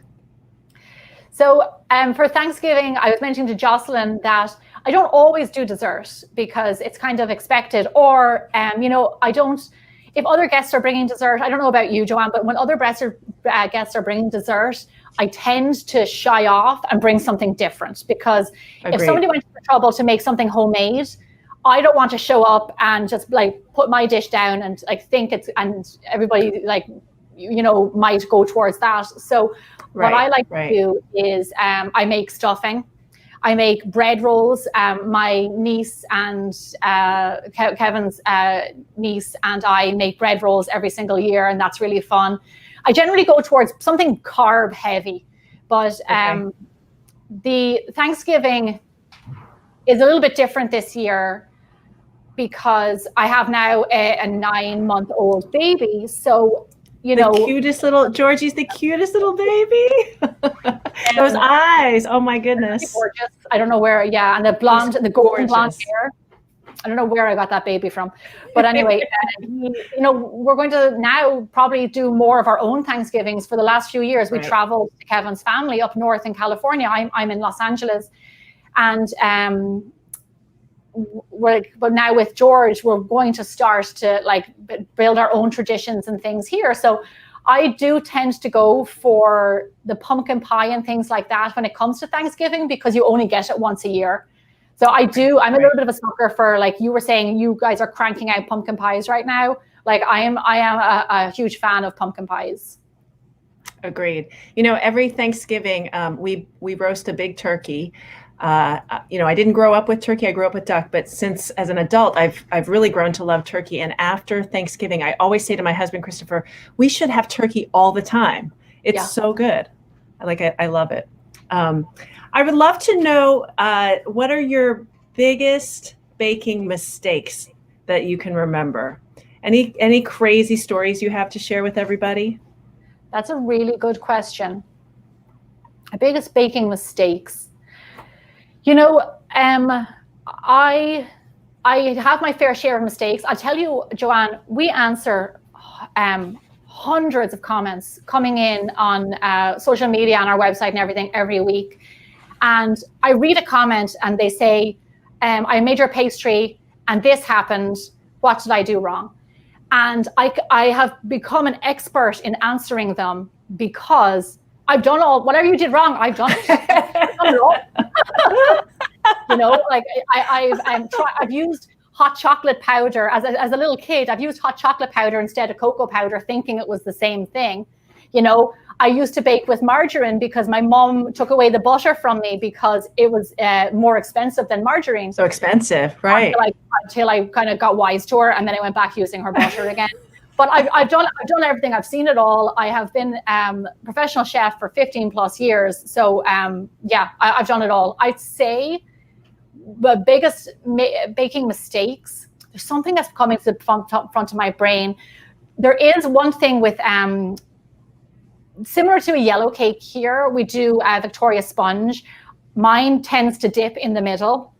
And it thinks like there's no other word for it. And what I've done previous years is put cream inside and then just fill it up with flowers and strawberries and stuff. But it legit has a big hole in it, and I have no idea why. And I keep on making the same cake, I keep on getting the same hole. I've done that before, where my cakes have a divot, but I still need to assemble them, and I think I'll just fill it with and cover it in buttercream. But then you realize that when you slice it open, you can see the divot. Hopefully you're long gone by that stage, Joanne. Exactly. I think one of my biggest baking mistakes happened actually at Thanksgiving, and this was probably about 15 or 16 years ago when we were baking hundreds of pumpkin pies for Bostonians, and we had a recipe that measured nutmeg, freshly grated nutmeg, by the tablespoon. And so we used a microplane. Like Andrew was saying, a microplane makes quick work of grating nutmeg. It's so easy, and it makes it light and fluffy. And so we measured, however many tablespoons for that pumpkin pie batch. And then I went home and I gave the task to another baker, and rather than use the microplane, he put the nutmegs into a food processor. I knew you were going to say that. Oh, and so it made it like really, really compact. And then he measured the tablespoons, and we made dozens of pumpkin pies that were so spicy we couldn't eat them. Oh, and we woke up when I came to work the next morning and tried it, we were like, what are we going to do? And so we had to run around like crazy and make new ones. But that's something that was just, I will always remember that. It was very scary. To be fair, I get where they were coming from. It kind of makes sense to process nutmeg.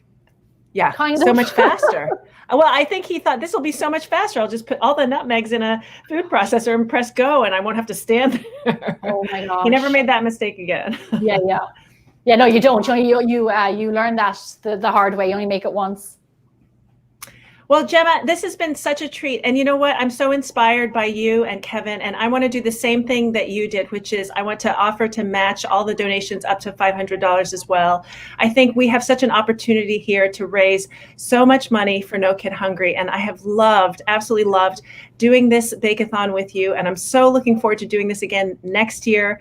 And I'm really hopeful that we can continue to stay in touch throughout the year, because this has just been tremendous. Joanne, that is amazing. I'm not going to do math on camera because I learned that's the wrong thing to do.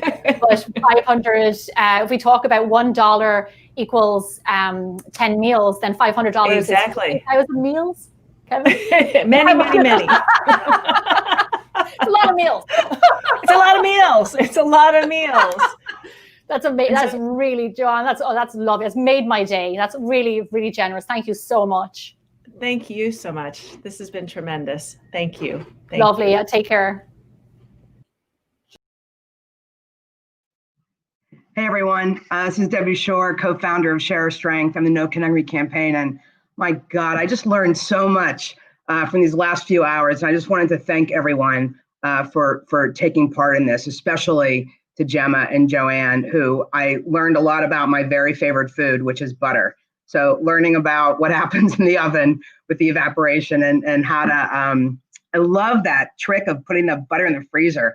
That was so great. So thank you both for jumping in when we asked you to do this and jumping in with both feet and both hands and just doing such a great job helping us build this first Bake-A-Thon for No Kid Hungry. And I want to thank Brian and Jocelyn for also sharing their incredible baking talents with us today. And also Candace and Andrew for their tips and through their videos. And one thing became clear to me today was that the core value of Share Our Strength is alive and well. When we started this organization, we knew that people finding a way to share their strength and their passion, both of which all the chefs showed us today, would really yield, real benefits for people in need. And that was really clear today. So most of all, I want to thank everybody who donated today. All of our guests were fabulous in talking about the $1 connects a kid to 10 meals. I'll just mention a few other things that we know we're going to be able to do with these funds that are raised today. As Carla mentioned, we've raised millions since this pandemic, and we're going to do another $30 million in grants and other supports before the end of this year. So we're making grants in all 50 states to food banks and schools and community organizations. More than 1,500 organizations across the country are getting grants and support to help feed kids and families in their community. And I would say, in addition to the funds, which are critically important, the other really important piece that helps kids and their family is the work we've been doing with Congress to really expand benefits for families so that they have flexibility to feed their kids, not just in school that day, but to be able to pick up food for the rest of their family on weekends and more than just one family member. So these are all really important things and all things that we're going to be able to do with the funds that are raised today. We've got a map, an interactive map on our website that helps families find out where they can get free meals. So everyone did a great job. Carla, thank you for being just a wonderful, engaged hostess today. You were terrific. And Kevin for helping us build this, and to all of the chefs and everybody who participated. And, just for everyone at Share Our Strength and the No Kid Hungry campaign and the community that we serve, we are really grateful for this. And we hope to do it again next year. So everyone have a safe and healthy Thanksgiving, and see you soon. Bye-bye. When COVID-19 hit and all of our schools shut down abruptly, my first concern was Rebecca, and I knew she was going to have a hard time with food. With this pandemic that's going on, it's not safe to go out and get food with 5 children. We count on a lot of the juice and milks.